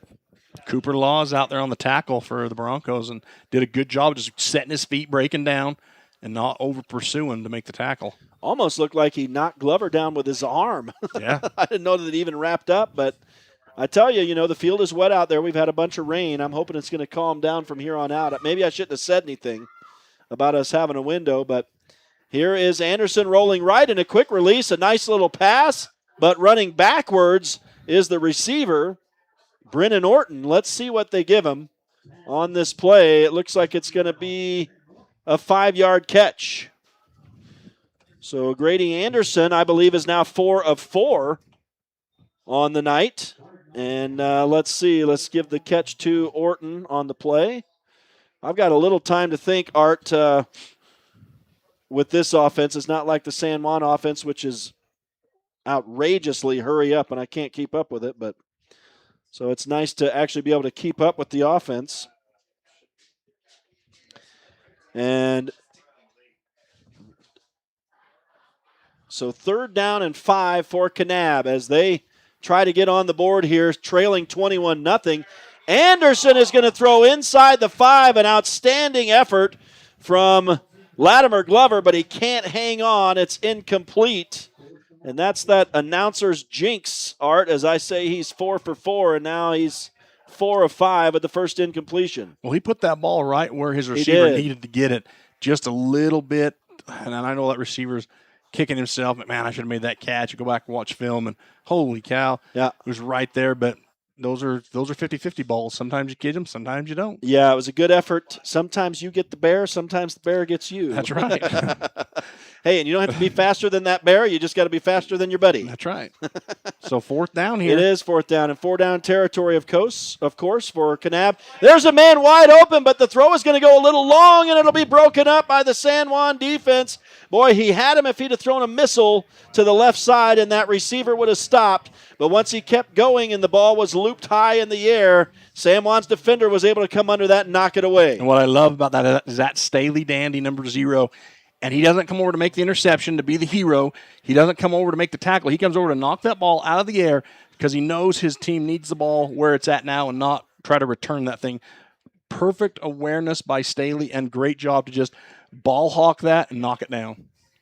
And so the Broncos will force the turnover on downs as they get their 3rd stop in a row. Boy, it feels like, Art, we've been playing this game for 3 hours now after the delay, but that was just the 3rd possession for Kanab, and they had some action there. The main deal was the long run from the quarterback. But the Broncos are going to take the ball back anyway on a nice little defensive stand in their red zone. And now they're going to air it out. Bo Yeomans bombs it downfield, has Mike and Keith, who makes the catch. And he breaks the tackle. He's going to go all the way in for the 4th touchdown of the night. And that will be a 65-yard touchdown. I'm sorry, here, let me count here. We got 50, 60, 70, 75-yard touchdown pass. My goodness. And that was a kid in Mike and Keith who first you want him to catch the ball because he is streaking down the field, gets a good 2 yards on the defender, catches the ball, the defender catches up, and just a kid that wants to get in the end zone, high steps it, not going to be brought down, gets a touchdown. The kid, just amazing. He had an amazing catch last week. He's becoming their number 1 receiver here. Unbelievable. I tell you, talking in the pregame about getting more people involved in this offense, and suddenly that's exactly what happens. It's not just the Bo Yeomans, Brig Palmer show here tonight, as Yeomans has thrown 3 touchdown passes now. This last one to Mike and Keith, but the first 2 to Randall Black. And my goodness, the Broncos have suddenly stretched a 28-0 lead after the Jepson extra point. And 10:05 to go in the first half now. And so now if you're Kanab, you've got to really, really make it happen here, down by 4 touchdowns. Yeah, I don't think they're not going to panic right here. They've got a good coaching staff. They just got to come out and establish a drive here. And San Juan's just got to keep doing what they do. They have bent, they haven't broken. Right. They've given up some big plays, but they've come back and made some big plays on defense. And that's what you need. You can play between the 20s. Let them move the ball, but once you get there, you got to shut them down, and that's exactly what San Juan's done so far. Some turnovers, knock down the ball, turnover on downs. That's exactly what you got to do to be successful. And for Bo Yeomans, Art, he is 9 of 9 for 219 yards and 3 touchdown passes in the first. It's only 14 minutes of the game. As San Juan kicks it away again, this will be fielded at the 10 and returned. And a good return is going to get out across the 30-yard line before it looked like number 7 for San Juan was able to make the tackle. And I don't have a name for him. You do, though. Kalius Benali. Calais, I think, is how they say that. Calais, thank you. I think he's a sophomore. Well, I need to get a new roster, obviously. I wish I had. Yeah, I need to get one with grades on it because I think he's a sophomore. Maybe he might be a junior. The weather is winning tonight, I'm going to say. I tried to open this up for a breeze, but it's going to blow us across the booth, I think. But it sure felt good because it is stuffy. It did. With us sitting here. Yeah, we're humid now, and you close the window. Tell you. It's brutal. Here's Kanab on first down, and they're going to hand off. And look at, Latimer. That's not Latimer Glover. I'm sorry, that's 21. Number 21. And you can tell he's a little frustrated being down 28-0 as Verasco ducks the shoulder and smokes the San Juan defender, but he does make the stop. He does get an 8-yard carry right there. Yeah, he just came right off that right side, caught the middle linebacker just sitting there watching, and just ran right by him. So 2nd down and 2 for Kanab, as they have the ball at their own 39-yard line, desperately needing some points on this possession. Down 28-0 to San Juan with 9:20 to go in the first half, and they'll run to the outside. It'll be a first down. Pickup of 6 yards for Deegan Swap. Called his name a couple times tonight. Good little first down run. And I think that's just the second time tonight, Art, that Kanab has moved the chains. So big first down for Kanab. You got to start somewhere. I've actually got 4 first downs for Kanab tonight. Okay, there you go. So I guess it's the 4th time they moved the chains. And I usually err on the side of not keeping enough stats because I'm watching the game. Help me remember where they were. You're silent. I'm not gonna go out on a limb and say where they were, but okay. That's just what I have down. So I would not bet on these numbers. Okay, and I wouldn't bet on my numbers either. It's harsh. It's harsh. It's hard to try to watch the game and be involved in it and then sit down and write because you're afraid you're going to miss something. Well, Glover, I know, carries for 6 yards right here. And, yeah, one of my major mistakes is sometimes putting running yards in the receiving yards block and all that. So who knows what I say at the end of the game.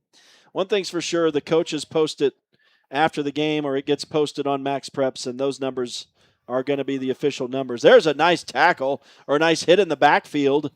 Is that Trey Bass? Trey Bass. 99 gets That's back. him. Boy, that's a big stick as the brick gets in the backfield and knocks down the running back there for a short gain, maybe a yard or so. That was Verosco again on the carry. We'll give him 2.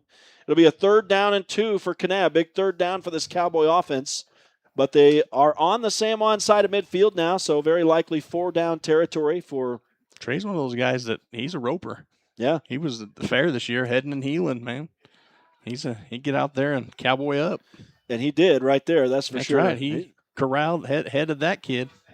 It's going to be very close to a 1st down for Kanab. They just needed to get to the 45. It looks like they've done so, and they will move the chains. And again, it was Verosco on the carry. He just needed 2. He got 2 exactly. 17 yards on 5 carries for him now.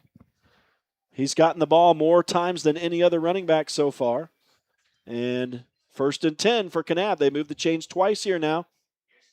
I'm just thinking back. It was the quarterback's run. It was these 2 now. That's 3. I only have 3. The other 2 they fumbled. I don't know what I'm talking about.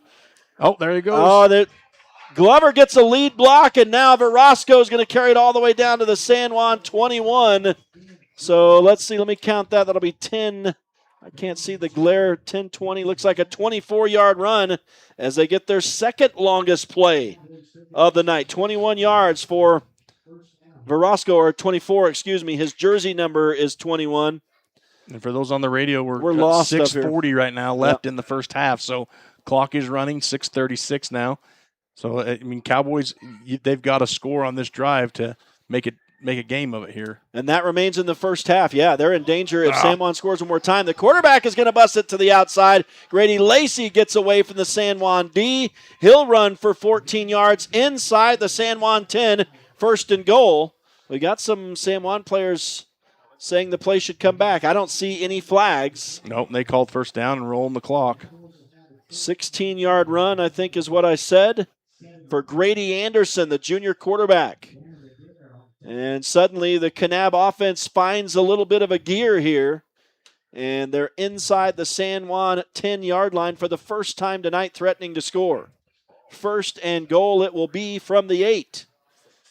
As Anderson will bring him to the line of scrimmage. When you're going against a quarterback with this kind of speed, you can't run to him. You got to go lateral to cut him off. You got to give him 4 or 5 yards, not 20. He'll hand off and let someone else do it. It looks like that's Latimer Glover on the carry down to the 5. 21. Nope, excuse me, Verosco. I thought he was a little taller, but he's that short ball of muscle. That is a pickup down to the, let's see, that's down to the 3, so a 5-yard run. 5 minutes, 34 seconds left, so the clock's ticking. But Kanab really, and they're going to get a timeout for San Juan, but Kanab really wants to get this score read, and they kind of need it as we're getting close to halftime here. Yeah, I'm going to say it's must score here. 5:28 to go in the first half. San Juan leading 28-0. And so, yeah, if you're Kanab, you need this touchdown right here. And I like the timeout. Some people say, well, the clock's running, they're tired, take the advantage here.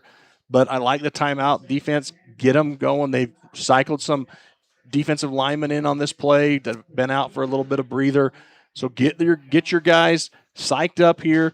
Get a good defensive call. You might even dial up a little blitz off the edge.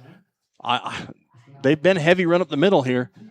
This drive, so I would not make my middle linebacker, who am my number one Mike, make him responsible inside. And I know they, split the field here, and they're both responsible for A and B gaps on their side. But you got to have them play up. You can't have them playing back in the end zone. You've got to play up on that line and come downhill, take grass, make a stop here. You can see Coach Bobby Bowering talking it over with his defense as San Juan looks for a second, this time a goal line stand. They had a good stop inside the red zone last time, trying to keep Kanab off the scoreboard here, but it is second down and goal from the 3. And they're going to go to the right side, and Grady Anderson throws incomplete into the end zone. He had a big man in his face that time, and very tough to throw over Keelan Hutchins right there, forcing the incompletion. Yeah, and I think that number 53 for Kanab got a little bit away with a hold out there on the outside edge as he tugs the jersey on the defender to keep him in contact. Sometimes you get that call, sometimes you don't. That's right. I mean, those kind of calls, I'm not that upset about when you get a lineman engaged and they pull away. You're going to have a little bit of now, if it affects his movement, that's when you're kind of get ticked when the call isn't made. But it's third down and goal, and Anderson will roll to his right again. He's looking for a man in the end zone. This time it's going to be intercepted.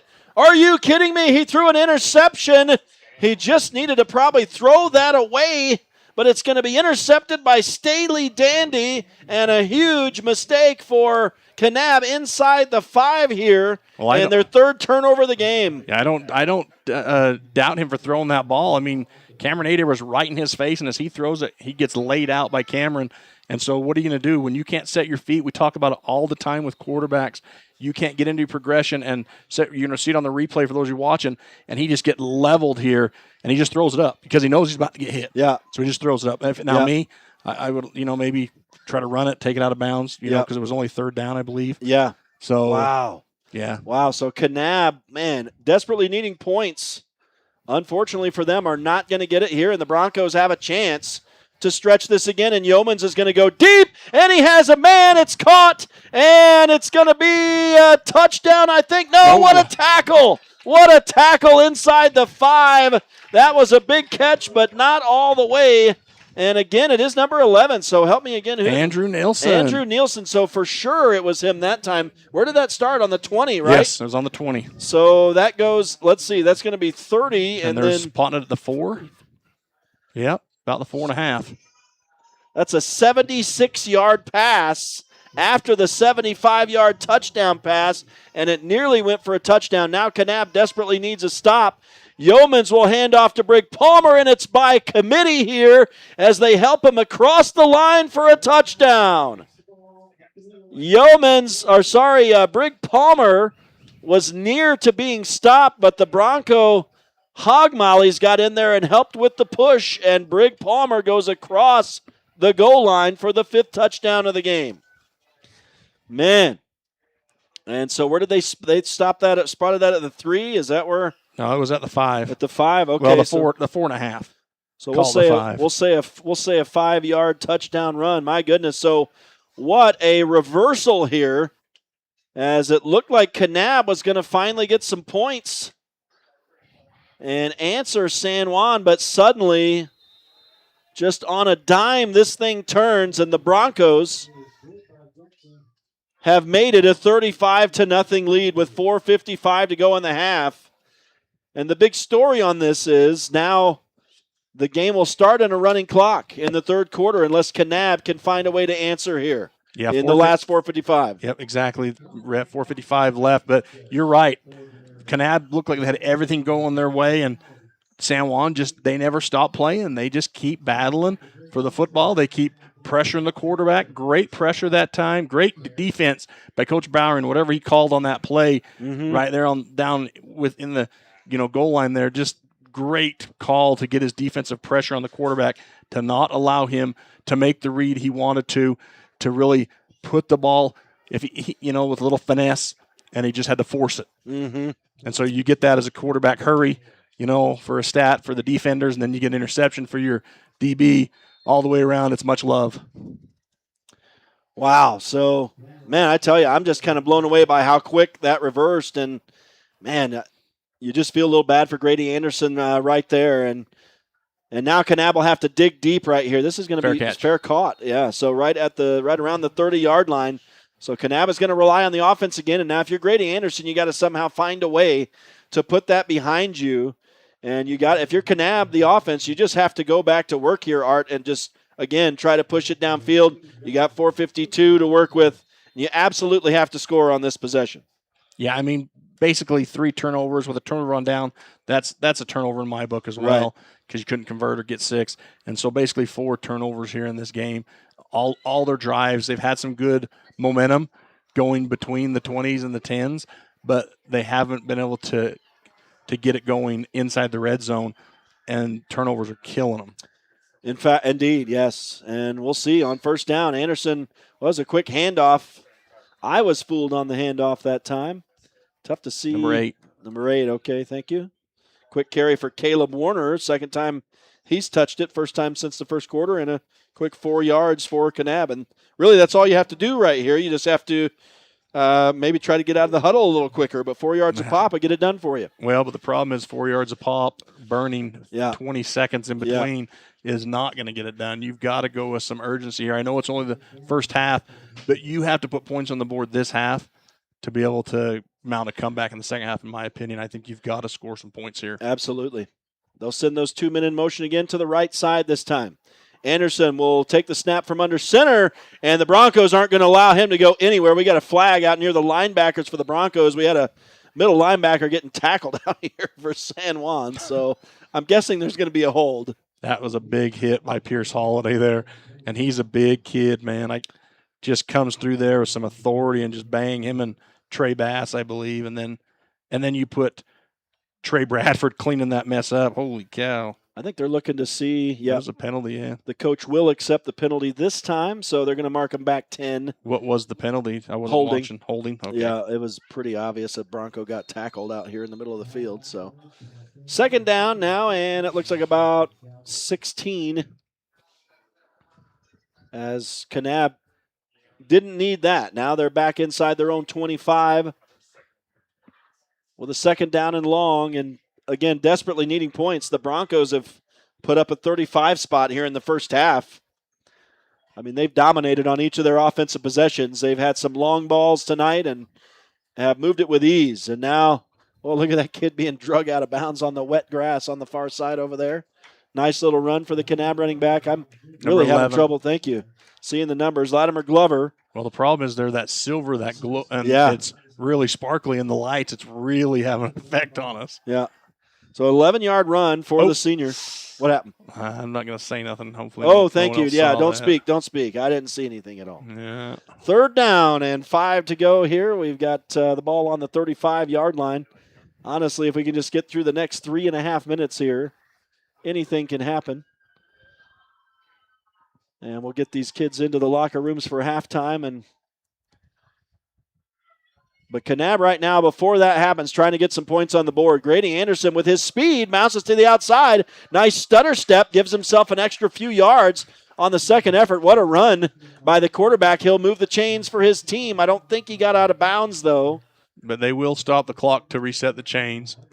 So 8-yard as soon as he run. sets the ball, not the chains. The ball, once the ball's set, then they go. So now they're going again. So 3:22 and counting down. It's an 8-yard run for Anderson, and right now the offense just not moving with the urgency they need here. We've said this for 5 years when we've called games against offenses like this. I believe in nowadays football, coaches have to put in hurry-up offenses for these situations. Yeah. I mean, down 35, absolutely having to score.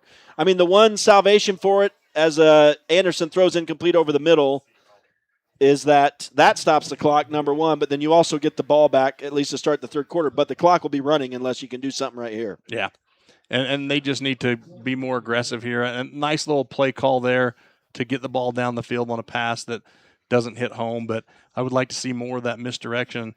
Try to get the ball down the field, bigger chunks here if you're Kanab. But San Juan's defense doing a fantastic job at just, breaking everything up. I mean, I tell you, I would never thought that we'd go into halftime now that 2:55 left with Kanab down this big. I didn't expect it. Here's Anderson, and I'll have something to say about that in a minute here. As Anderson will hand off. They go right to the ground I'm thinking that's Latimer Glover with the size of that body, number 11, getting out of the pack there. Or is that Verasco? Oh, it's what number is that? Couldn't it be 51? Must have been 21. I don't. Maybe I need to listen to the PA guy a little I more. was going to say, I was like you. It looked like 51 coming out of there. Yeah, I don't know. I'm going to say it's a pickup of 6, and we'll give it to Verasco. Maybe I'll check in with that. And we're watching the replay right here. It was 20. Okay, 21. 21. Boy, these numbers are hard to see. 3rd down and 3. The clock is running. 2:15 to go in this first half, and San Juan with a 35-0 lead. It's going to be a running clock unless Kanab can answer, and I think the Broncos have intercepted it again on the far side of the field, and Grady Anderson just stands in shock with the arms down at his side and just turns to switch to defense, and he's just beside himself as he threw that one up there, and I didn't see who got the pick. Quincy Singer, number 14, picks it off. So back-to-back interceptions, and Art, I was going to say, and now it gets even worse. I don't know if I have jinxed a quarterback any more badly than I have Grady Anderson here tonight, man. He was 4 of 4 in the first quarter, and I mentioned it, and suddenly he's thrown 6 incomplete passes, 2 of them for interceptions. Well, I'm telling you, Red, as they throw a short little pass here, as San Juan comes out and their empty set, trips to the left, deuce to the right, and they throw a quick one. It's a minute 50 counting down, but if San Juan goes and scores here and then, scores again without Kanab scoring in the third quarter, we may see the 44-point Mercy rule. I mean, that's a quarter away. Who caught that? Sorry. I think it was Mike and Keith out there. Okay, thank you. Sorry to interrupt you. And again, hurry up. It's important for me to get stats in if I want to get them. Was that caught? Nope, it wasn't. Incomplete. That's the first incompletion of the game.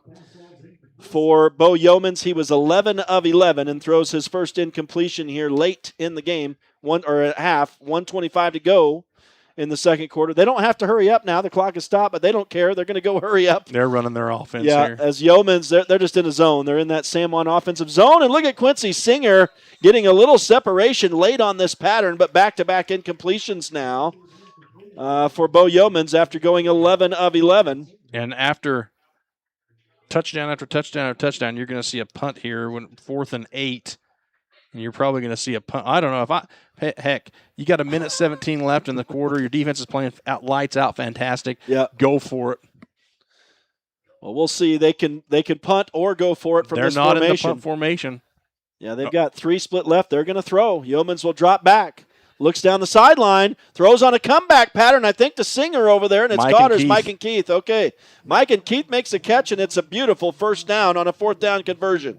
Man, I'll tell you what, Rhett, when I was coaching against San Juan, they would run that. We called it the San Juan comeback, and it's automatic for those guys. I think they must practice that in their sleep, but they are fantastic at that comeback to the sticks. It gets them a first down at midfield, and so the Broncos in business with 1:11 to go in this first half. Yeomans wanted to throw downfield left side. Now they come back to the far side. It's caught and fighting for yardage after the catch. Big Brig Palmer. Wow, it doesn't look like Brig Palmer. He looked a lot smaller, but it's going to be a hard-fought 4 yards for Brig. They tried to set up that screen, and it was almost there. One lineman didn't get fooled by it. So that's what happens when you stay at home. Brig Palmer with just his second catch of the ball game. That's not what we've seen for the first couple games, but the Broncos have mixed it up a little. That's going to be an interception. Are you kidding me? We'll have to explain this in just a minute as Grady Anderson gets a little poetic justice here as he gets an interception.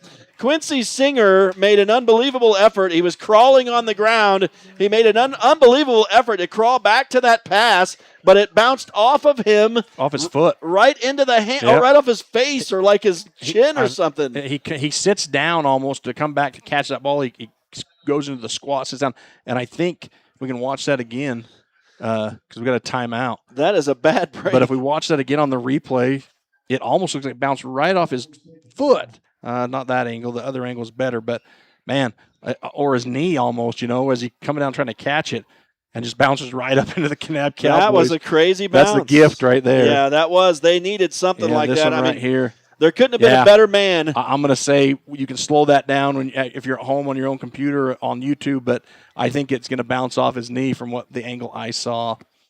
I tell you, there could not have been a better man to intercept that than Grady Anderson, though.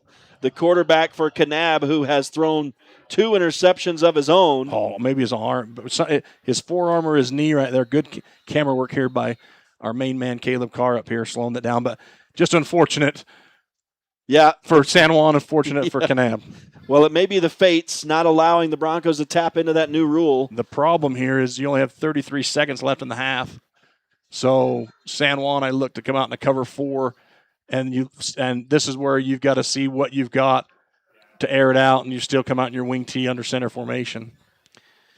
And Kanab has taken a shot. I thought maybe they would just down it and go into the half and come. Well, yeah, you want to stop it right now. Number 11 on the carry. Thank you. And that's Latimer Glover, a pickup of, it looks like a short 5. We'll give him 5 on that. And Art, this is to me where it comes in to what we saw last year in that championship game with South Summit. And we were kind of blown away that the Broncos with the 35-point lead, that South Summit didn't make every effort in that as the first half was ending. They downed it and allowed the time to expire. Yeah. And then you almost just give the game away at that point because then the clock is going to be running. And so Kanab is going to try to prevent that here. For sure. Interesting play call there. Base offense for Kanab. You're just running your basic wing tee, off left tackle. I know San Juan has dropped back into the cover 4, so you figure, hey, we've got less defenders in the box. Maybe we spring something out. But still, you burn 10 seconds off the clock there for 5 yards. Yeah. You've got to have something to where you can go down the field, stretch the field, go down, maybe get out of bounds. You've got 1 timeout left. Have they called 2 or just 1? Maybe just 1. Maybe you got 2 timeouts left. Yeah. If you're Kanab, but you can't get 5 yards in 10 seconds. 10 seconds is your biggest Achilles heel right now. Yeah, and Kanab's going to have to look for a couple of big plays right here with just 23 seconds. And they have this wideout clear. Now, unless he has another mouth guard, that should be a flag. That's improper equipment. And I could tell Mike and Keith was itching for an interception here. He was not able to undercut that pattern. It's going to be caught. Yeah, but number 5, he's got his green mouth guard out there, and I don't see one in. They should have thrown a flag on him for improper equipment. In high school football, you have to have that mouth guard in. Well, it works in favor of Kanab as they get a 23-yard pass here, and so they'll call another timeout. They're just on the San Juan side. 1 more timeout, according to the score clock. 18 seconds for those on the radio.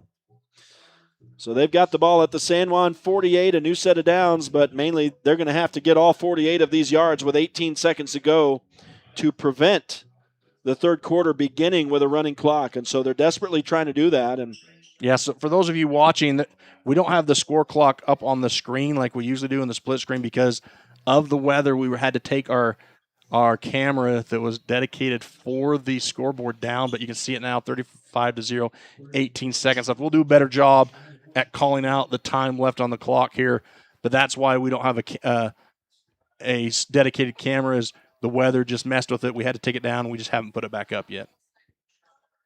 And so here's Kanab. Grady Anderson dropping back, throws over the middle. It's tipped. Oh, and then a couple of San Juan players knocked each other down, and that ball eventually hits the turf, incomplete. I think about 4 or 5 guys had a chance at that ball right there. Oh, yeah. Cameron Ader comes up and tips. He don't like footballs.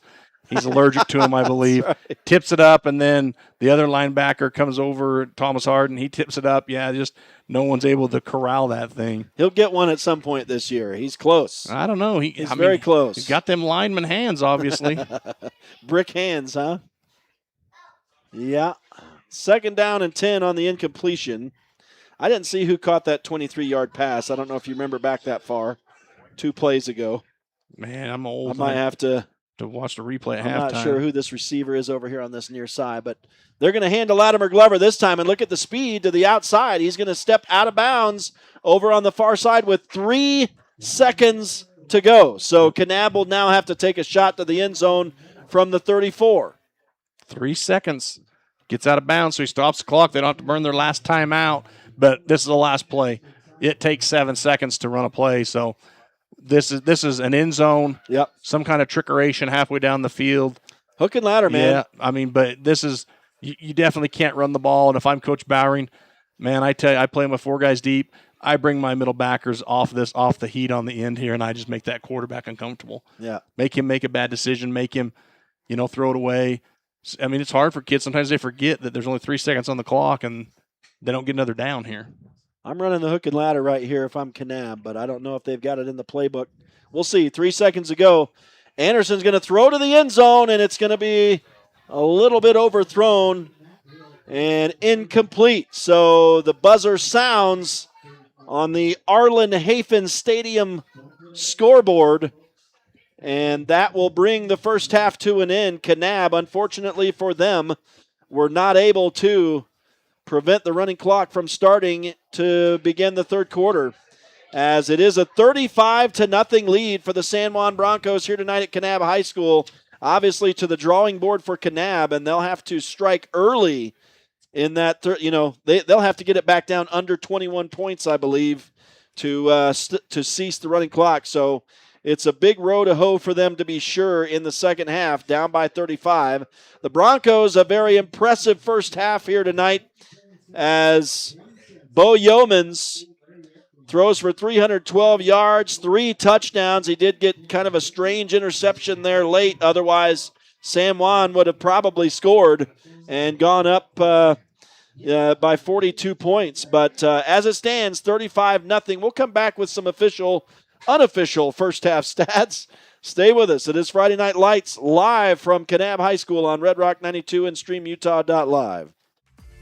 With over half a century of combined experience, Countywide Realty has guided more deals than any other local team. From farms and ranches to homes and land, no one knows San Juan County like Countywide Realty.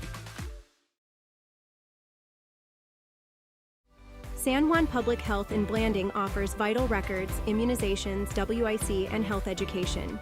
Protect your family's health with our services. Visit 735 South 200 West or call 4355-873-838. San Juan Building Supply in Blanding has lumber, tools, and building materials for any project. Enjoy quality products and expert advice. Call 435-678-2000 or come in and see us at 1050 South Main Street. Get the resources and quality of a big school education and the support of a smaller school at Utah State Blanding. Explore over 70 degree and certificate programs to find your perfect fit and experience personalized learning with small class sizes and dedicated faculty while getting the classic college experience. A Utah State education is affordable too, thanks to competitive tuition and tons of scholarship opportunities. Visit blanding.usu.edu to learn more about becoming an Aggie in Blanding. With a changing economy and advancing technology, it's time that marketing and selling of real estate in San Juan County catches up. Four Corners Homes and Property Management is changing the game. Every Four Corners Homes listing includes 3D mapping and virtual tours, professional photos, a digital and global 21st century footprint, and marketing exposure that makes it easy for buyers to find and identify what makes your listing unique. Marketing and exposure sells real estate, and if you want the best, you need Four Corners Homes on your team. Find us at fourcornershomes.net or call 801-404-0058.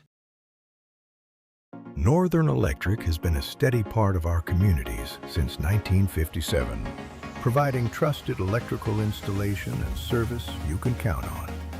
Northern Electric is proud to stand behind high school athletics and the bright young people who represent our future.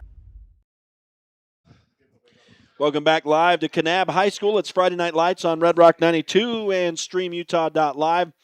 We're going to take a look at some first half stats, and right now for the Kanab offense, San Juan is leading Kanab 35-0 here in their third straight road game to start this season. And so as it stands, Kanab will be receiving the football to start the third quarter, but they will be doing so under a running clock scenario, and they're going to have to get this game back to within a 21-point deficit or less to stop that running clock. So that's what they face, and so far, having not been able to get on the scoreboard, it's obviously an uphill climb for them. But we'll take a look at their first half stats, and as we mentioned during that first half, the turnovers really killed them. Their first two possessions very quickly ended in back-to-back fumbles, and then two interceptions a little bit later on in the second quarter from Grady Anderson. And I think the toughest one, maybe the backbreaker for Kanab, was when they got inside the San Juan 5,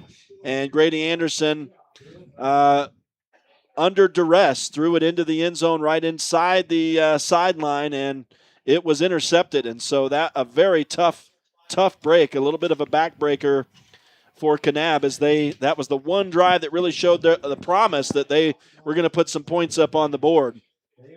Yeah, just a great defensive stout stand right there got two guys in his face coming at him, and he just got to get rid of the ball, and great awareness by the defensive back to step in front and take advantage of the pressure. Absolutely. Well, other than the 4 turnovers, most of the offense has come on the ground, not surprisingly, from this wing T offense, 180 yards rushing, and 78 of that from the quarterback, Grady Anderson. And let's see how else it spreads out. It looks like Latimer Glover, I don't know if I've marked some stuff down wrong. I think he's mainly caught passes. No, they've handed off to him as well, but I think the main guy who's taking the handoffs is Verasco, but I've got Latimer Glover for 2 carries and 13 yards. Again, this is completely unofficial, and I'm sure I have missed some stuff. No, excuse me, Latimer Glover, 4 carries, 31 yards. I'm looking at the wrong column. And this here, Art, is my problem. This is what I'll do. I'll look at the wrong column. Maybe I need to color code those two. I got so many colors on this thing. It's my brain explodes. See, I'd have to blow that screen up so big, it'd have to take you a day to scroll through it. But Verasco, help me get his first name, number 21. I can't remember if it's Caleb Verasco or there have been so many Verascos through here. Cannon with Verasco with a K. That's beautiful. He's got most of the carries tonight, 8 for 52 yards. And so that's the spread on the 180-yard total rushing for Kanab. And then you take a look at the passing yards, and it's tough, 56 yards. I've got Grady Anderson, 5 of 11 on the night. And unfortunately, with the 2 interceptions for the QB, so just 56 yards passing for Kanab. And so at this point, total yardage, 236 yards for the Cowboys. For San Juan, it's a completely different story. They've got 366 yards total, but Bo Yeomans with a standout first half. He had 312 yards passing and 3 touchdowns, 13 of 16. And the only interception was late in a crazy, weird bounce that you can't really blame on him on the interception. I've always thought, Art, that receivers should suffer on interceptions or incompletions that aren't the fault of the quarterback, but that's just me. I can't. Especially the ones that bounce off them, huh? That's right. Should be a bouncing stat. Should be a bouncing stat. I don't know.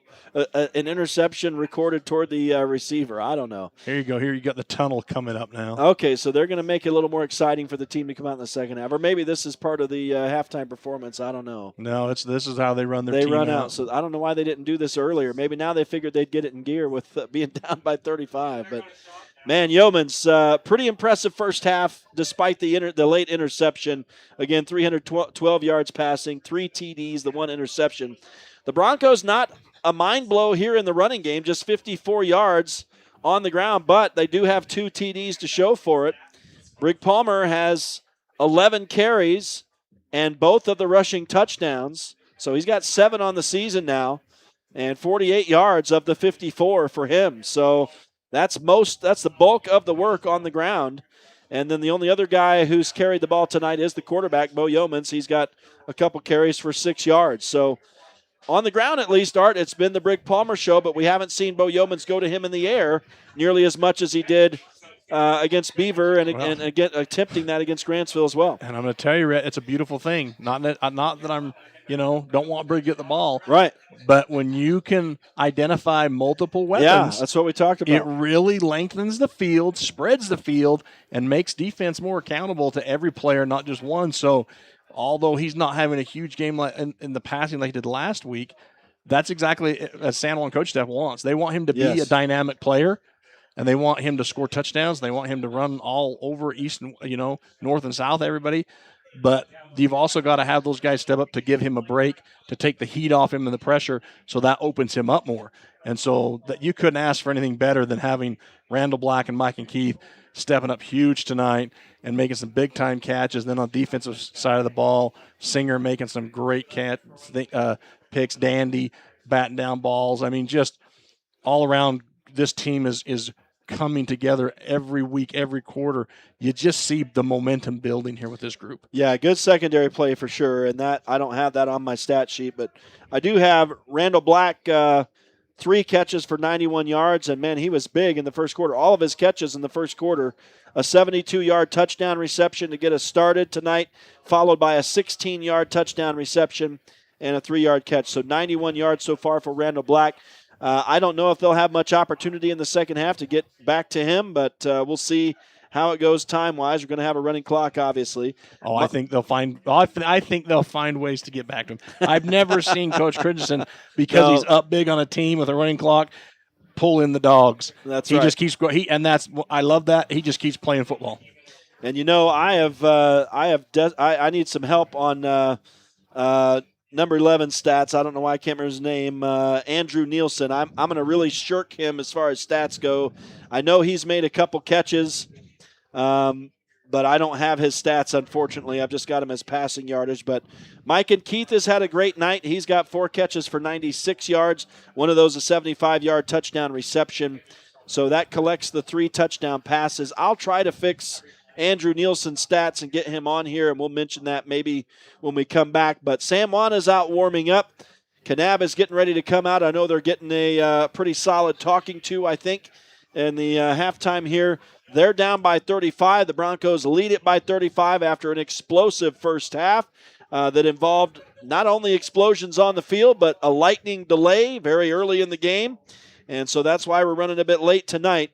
But the Broncos got it in gear and scored 5 touchdowns in that first half to make it a 35-0 lead. 4:30 left in at halftime. So people out there, grab something to drink, use the bathroom, get ready for some more fireworks. That's right. All right, we'll take a break, and when we return, we will start the second half. Stay with us. It's Friday Night Lights on Red Rock 92 and StreamUtah.Live. Red Mechanical, proudly serving our communities across San Juan and now Grand County with our new office in Moab. We're excited to announce that we have new financing options available to make comfort easier. Red Mechanical, proud sponsors of high school athletics and our youth. At Diamond Propane, we're proud to fuel more than homes and businesses.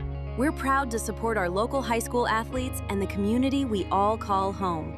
For dependable service and all your propane needs, choose a local company that puts its neighbors first. Call Diamond Propane today and make the switch.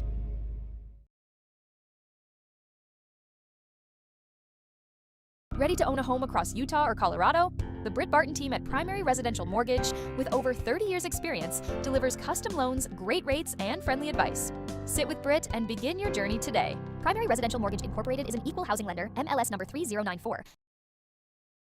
For 60 years, San Juan Pharmacy has been your independent hometown pharmacy. We're celebrating this coming Friday, September 4th from 11 a.m. to 2 p.m. with a free slice of Smokehouse Pizza and Mexican Coke. Plus, all month long, yellow tag clearance, scratch-off discounts, and a drawing for great gifts with every purchase. Come help us celebrate 60 years of caring for our community. San Juan Pharmacy, we couldn't have done it without you. Since 2009, Blue Mountain Hospital has set the standard for rural hospitals, offering hemodialysis, swing bed, lab, labor and delivery, pharmacy, radiology, general and orthopedic surgery, weight loss surgery, and sleep study. Blue Mountain Hospital is proud to support our community's youth and athletics. San Juan Credit Union. Your money, your future, your credit union. We have branches available in Blanding, Monticello, and Bluff. Come on down and see us.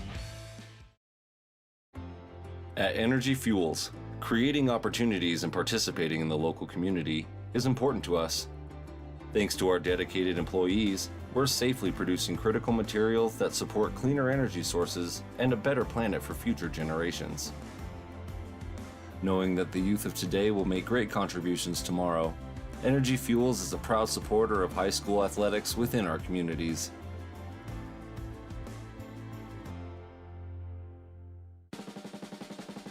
Holiday Construction is your one-stop source for gravel, concrete, excavation services, and custom hauling. We've proudly served San Juan County with quality and dedication for over 40 years. Call Holiday Construction today at 435-678-2028. We're proud supporters of high school sports and our community. Welcome back live to Kanab High School. It's Friday Night Lights on Red Rock 92 and StreamUtah.Live. San Juan leads the Kanab Cowboys 35-0 as we get set to go here. And I think Mr. Art Adair has some scores or at least some news to pass along to you as we get ready to go. Yeah, we got some scores here real quick. Summit Academy up over Buckeye, Arizona. Of course, they're coming to Blanding next Friday. Delta tied with North San Pete 14 apiece. Beaver up on Emory 30-25. Juab beating South Summit 34-7. And then we have South Sevier losing to Canyon View 35-14 on the 2A side of things. And so, Grand, it says Grand losing to Gunnison Valley 36-0. Grand, of course, 8-man football, but I believe playing a couple of 11-man games, and that would be one of them. And then Ignacio, Colorado. It's kind of in the Red Rock area, right? Yeah, absolutely. They got destroyed, or getting destroyed, 73-0 by Duchesne. Duchesne is for real this year.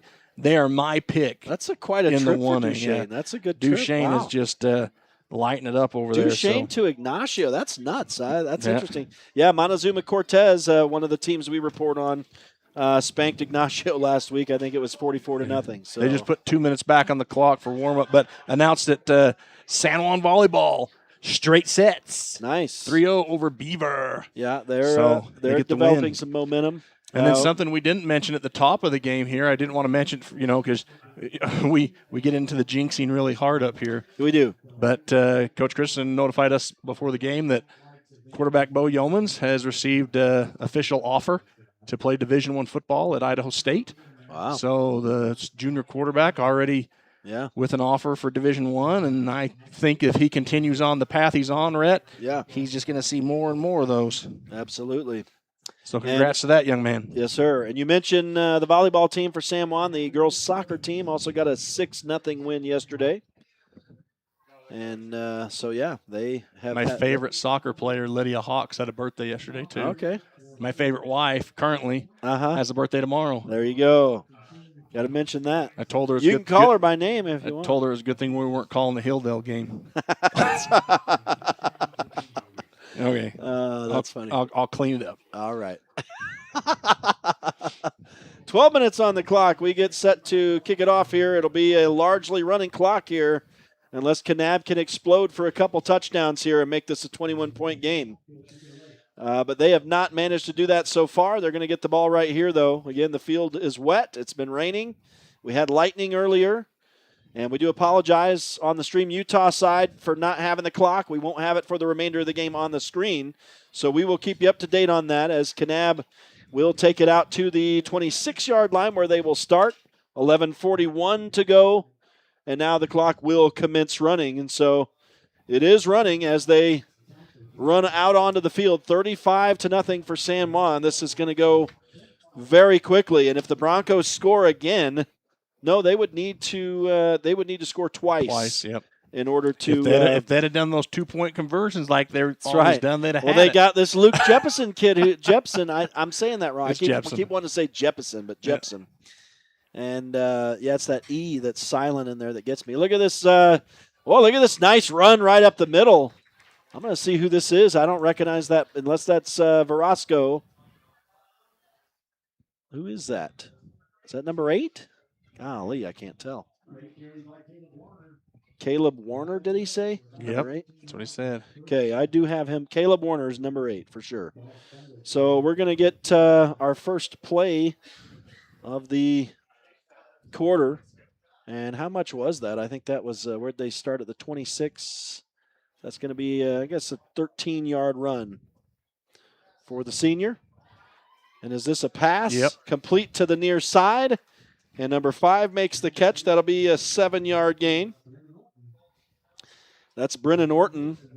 I'm guessing that is the guy who also caught the previous pass back in the previous quarter Art, I think I figured it out. I'm going to have to enter the stat for the receiver, and then I know the quarterback, so I don't have to go searching for that later on. You That's see? right. Yeah. Just Yeah. got to use your brain. You got to engage that brain sometimes is what That's you got all to you do. got to do. It only takes half a game, but you got Dude, it. how many years have I been doing this? Look, I wouldn't even tackle that one. half a game. This is half my life. 21 on a breakout to the Yeah, left. it's a big run for Kanab. So with the clock running, they suddenly are busting some plays. Man, that's going to go, let me count this, 5, 10, 15, 20. That's Verosco, I know that time. It's a huge run. 22-yard run for Verosco. Jace Walker, the only one there to stop him. Yeah, so Kanab has shown up with some purpose here to start this second half. Cannon Verosco. It's tough to beat the name Cannon. Let me write that down so I can remember that. That's Cannon with a K. That's right. For Kanab. See? Word association, I can You do know, that. there's that can't be by accident. And you get the can't with a K as well. Right. See? When you're in Kanab, everything starts with a K.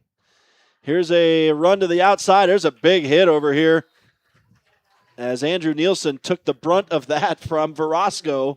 That was a solid connection for those two players right there. Verosco and Nielsen. 5-yard run for Verosco. You ain't kidding, man. That was a bang play right there, and Andrew just putting all 135 pounds into that one. That's one of those when those helmets come together that you hear that ringing. Yeah. That ding. 2nd down and 5 for Kanab as they push the ball inside the San Juan 30. Again, it's a running clock. 8:25 to go in the third quarter as the quarterback gets some blocking, and he's going to bust it to the outside, and he will go the distance for the touchdown. And Kanab immediately to start the second half is on the board. That's a 28-yard touchdown run for Grady Anderson, and Kanab finally busts through and makes it happen. Yeah, and the quarterback, I think he's decided, hey, I'm putting this game on my shoulders. I'm sure he had a talk with head coach in the locker and said, hey, I just want to run this ball. I've got the speed. I've got the quickness. Put it on my shoulders. And that's what you've kind of seen is he's faking that dive and just taking the ball out on the outside and just beating everybody to the corner, and he has got some speed. You wonder why they didn't go to that a little earlier if you're Kanab. Yeah, the blocking was there that time, and the kick is good on the PAT. We got a couple teams booting extra points here tonight, so make it a 35-7. This is the most football scoring game that I've seen, Art, I think in my entire career here, with everybody getting touchdowns and just standard 1-point PATs here, man. 35-7, so if Kanab does that again, suddenly this is not a running clock, but 8:17 to go. So it took, they did not take a lot of time by virtue of the wing tee and the running clock. I tell you what, they took less time off the clock here than they did all in the first half and put points up on the board. Couple of big runs outside, and that's what you need out of your quarterback here to get your team going. And you tell your team at halftime from Kanab, I guarantee part of the speech was, hey, they scored 35 points in a quarter. We can score 35 points in a quarter. So you just go out and just got to keep playing football. And for San Juan, you can't go out there and think, oh, we're up and the running clock. You got to go out there and just keep dominating like you were in the first half and just bring the wood, run downhill, make those tackles, and just that outside containment. It's got to be big. They've got to set that edge and not let that quarterback get outside their ends and get north and south. You got to keep him east and west. Well, that 28-yard touchdown run takes Grady Anderson up above 100 yards rushing in the game. He's got 106 now on 6 carries. And this ball is going to be booted into the end zone for a touchback after it's picked up. That was a little tough for Brick Palmer back there. Well, it bounced right over. Mikan was going to field it, and it took a wicked bounce and just went straight up over him, and luckily went into the end zone and not, lateral. But, just a wicked bounce right in front of Mikan there on that one. So San Juan fortunate to avoid bigger problem right there, and they'll start at their own 20.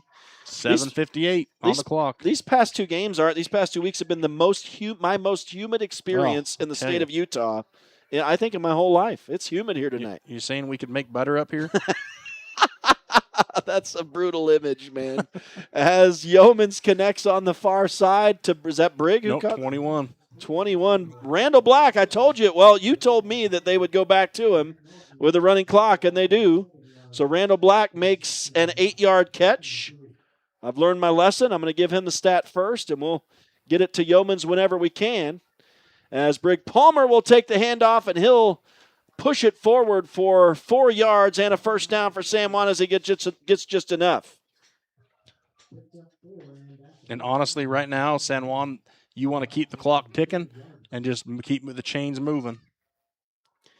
And Yeoman's working from the shotgun, running back to either side. Oh, and there's a big old hit. Thomas Harden's first carry of the night, and he was absolutely stuck at the line of scrimmage. No gain. Yeah, number 11 came up and just met him in the hole. Welcome to the game, Mr. Harden. And said, hey, your first carry's not going to get you there. 2nd down and 10. That was a hard-earned 0 yards for Thomas Harden right there. And Yeomans throws quickly and incomplete behind Mike and Keith, and now we get some late contact over on the far side. I think that was just those big carry linemen through, blocking downfield. But yeah, I miscommunication there between the receiver and the quarterback. Yes. Quarterback thought he was going out. Receiver sat in, and luckily it just falls innocently to the turf and brings up 3rd down. So a big 3rd down here for San Juan. If they want to keep the clock running, Kanab has come out with new life here in this second half. And I've never seen a team eliminate the running half in the second half, or running clock in the second half. Yeomans is hit as he throws, and it's going to be incomplete. And it will bring up a 4th down and 10. Yeah, Kanab has found some new life here. Yeah. They've got the energy going on the sidelines, on the field, and big, tall kid out there. That kid's got to stand. Their left side over there's got to stand 6'1", 6'2". So they're just getting their hands up and batting it down. I would love to have been a fly on the wall in that Kanab locker room at halftime as the Broncos with the short punt. It will take a San Juan roll, but only for a couple yards. Andrew Nielsen downs it, and Kanab will have it at their own 31, and the Kanab Cowboys have gotten just their 2nd stop of the night. The first was on a freak interception on a crazy bounce. 5:30 left in the game, and the clock does run still. But, man, tale of two halves here, right, Rhett? Yes, sir. San Juan came out with all the energy and just couldn't do anything wrong in the first half, and Kanab couldn't do anything right, turnover after turnover. And now a punt, an interception. San Juan's kind of feeling those pains now, so they've got to try to turn that tide right here on this possession. They do not want Kanab to go down and score here. I tell you what, if Kanab can score here and add at least one extra point, the clock will stop running. And so they have that goal in sight. And here's what maybe Grady Anderson would like to have done when he was inside the 5 as he throws incomplete on the near side. He was trying to connect with his man over here that time, Deegan Swap, but unable to do so. Incomplete will bring up 2nd and 10. Some good pressure, and if you're Kanab, the clock doesn't stop here. It just keeps ticking. So we're down to 4:35 now. And if you're San Juan, you've done just what you need to do. You've stopped the play, and fortunate for you, the clock doesn't stop because of the running clock. 2nd down and 10. As Anderson, flags fly at the line of scrimmage here. Anderson handed off, and that went into a big pile of bodies. It is Cannon Verasco getting up from the pile, but we'll check the flags here. And I thought the clock would stop when we check a penalty, but I guess it does not. It continues to run down to illegal. They are going to stop it here. That's what I thought. Yeah, you should. The referees will stop. They're trying to get them to stop the clock. They're not. They are trying to get them to stop the clock, we'll say up here in the booth. Yeah. 3:57 to go. So an illegal chop block against Wow, that's a big penalty. Kanab. Yeah, so that is going exactly the opposite direction that Kanab wanted to. And that's a 15-yarder. Yeah, that's 2nd down and going to be 25 now for Kanab. 2nd and 25. So that's a country mile. That's what we call a country mile, back just outside their own 15-yard line. I have to lean up now to see the offensive line. And there's a nice low throw, but it's caught. And that'll get a chunk of that yardage back. Help me out on that receiver over there. Number 5, thank you. That's going to go from the 16, I'm going to say. Here, let me help me figure out that yardage if you're able. 16 to the, what do we have here, 27, so that's 11 yards that they got back. 11-yard pass from Anderson to Brennan Orton. Big 3rd down here. I don't know if Kanab would go for it on 4th or not. So got to get a big stand here, right up the middle. We're down to 3:05 to go as they hand off, and that's not going to do it. San Juan defends that easily up the middle, and nothing doing for, it looks like that's for, I can't tell who it was. Maybe Verosco. But it was the fullback right here. Nope, number 4. 4, thank you. On the end around, yep. Yeah, so I don't know. Deegan swap. And 4th down with 2:44 counting on the clock, and it's still running. Yeah, and you got to go for it here, I Yep. guess, if you're We'll Kanab, see no matter Kanab what. go for it here, third quarter. Empty set. Now, this is the formation, and I think he's going to punt it. Yeah, so he steps back, and they are going to punt. So with 2:25 to go, they'll punt it away for San Juan, and Latimer Glover grabs it in midair as it was bouncing back San Juan's direction. So that will put San Juan at their own 37-yard line. So after the big penalty, Kanab can't overcome that, and they ultimately have to punt it away here to San Juan. I need to pause a moment and let you know that Friday Night Lights tonight on Red Rock 92 and StreamUtah.Live is brought to you by Flights Gymnastics, a proud supporter of local sports and a great start for your kids. Also tonight, Four Corners Regional Care Center, a skilled nursing and rehab facility in a caring setting. And now Bo Yeomans had a little trouble receiving that snap, but he's able to get the handoff to Brig Palmer, but it'll only go for maybe 1.5 yards here. So we'll generously give Brig 2 yards on that carry. And again, the clock continues to run. So the Broncos are, I don't know, the Broncos don't have in their brains to use a lot of clock, Art, so no, they're not going to go slow, that's for sure. And they will hand off, and Brig Palmer jumps in the air and goes the distance. There is a flag on the field. They're going to say he hurdled You can't do that. but was the man down is the question. If the man goes down, you're allowed to. No, he hurdled him. It's going to come back, unfortunately. So that was a definite hurdle, and it's going to come right back to that point. Otherwise, it was a big touchdown run. It is not track season. He looked good. Does he run hurdles? Yep. Okay, yeah. Well, the dude dove. He dove.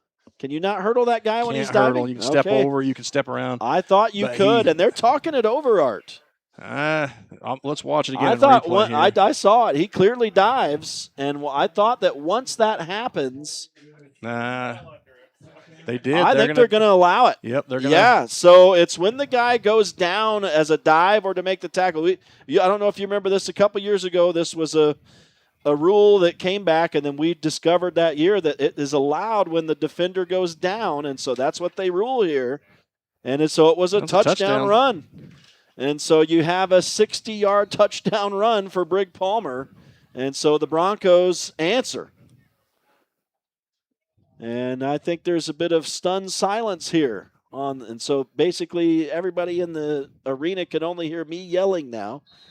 As Jepson's kick is good. I don't know how that made it. I didn't think that made it, but I think Jepson's 6 of 6 tonight, is he not? Yes. So make it a 42-7 lead as the Broncos answer on a crazy play. I don't know if we want to look at that again.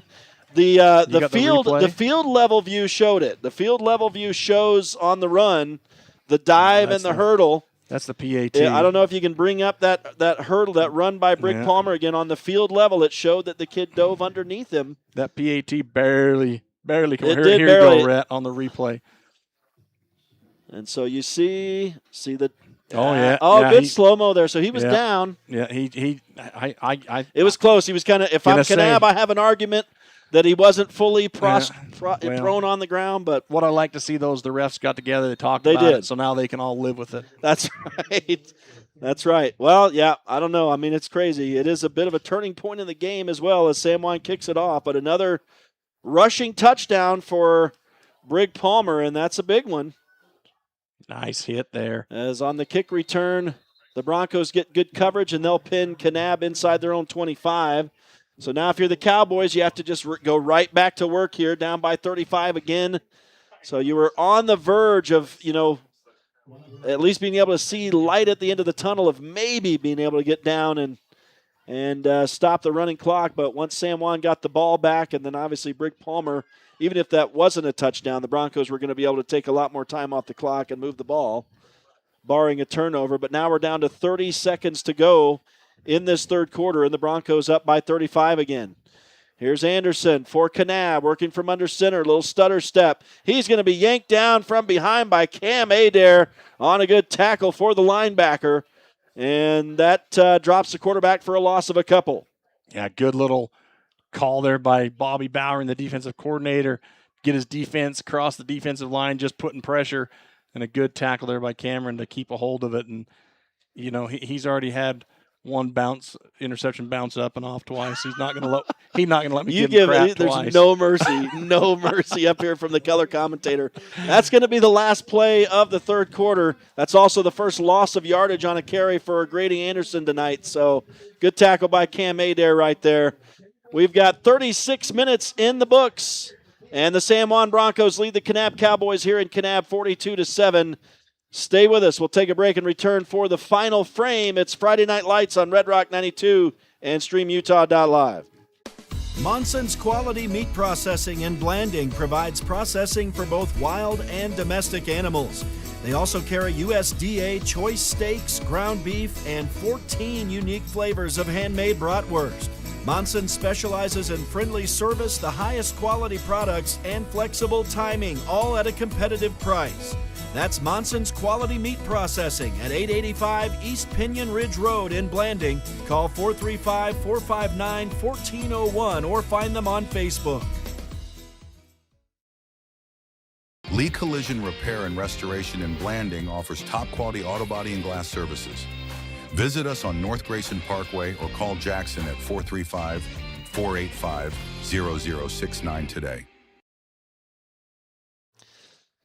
And we return to Kanab High School. Welcome back. It's Friday Night Lights on Red Rock 92 and StreamUtah.Live. Rhett Sifford and Art Adair with you. Again, during that commercial, we're looking at that touchdown run by Brig Palmer again. And our consensus, I think, is that Kanab may have had an argument that ball. Oh, the ball is out, and San Juan's going to recover, it looks like, on the third fumble of the night against Kanab. And this one on that was a play from scrimmage. I was thinking it was a kickoff, but no. Play from scrimmage, so a short run over here on the near side, and then a fumble again for Kanab. Keelan Hutchins on the recovery for the Broncos, and good hands there by the lineman to get in there and secure that ball. And so San Juan will get it back now, heading downhill inside the Kanab 30. We may see some new personnel start coming in, I'm not sure. Not yet. I guess not. Nope. So let's see here. I'm going to try to get this set up. And the clock is at 11:10 for those of you that are watching and listening, and it continues to click.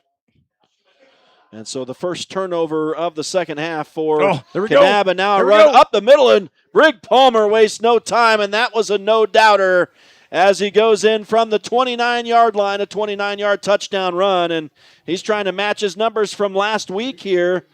Let's see. That is 4 on the night, so one more would match what he did last week. Very impressive here in the latter stages of this game. 29-yard touchdown run makes it 48-7 San Juan. And that's not running up the score. That's just running the ball to pick up yards and get a first down. And, and he springs it open right up the middle. That you can't. Now, if they would have thrown a long bomb or a screen maybe, but, this is going to get blocked. So for the first time tonight, Luke Jepson's PAT will fail as it's blocked.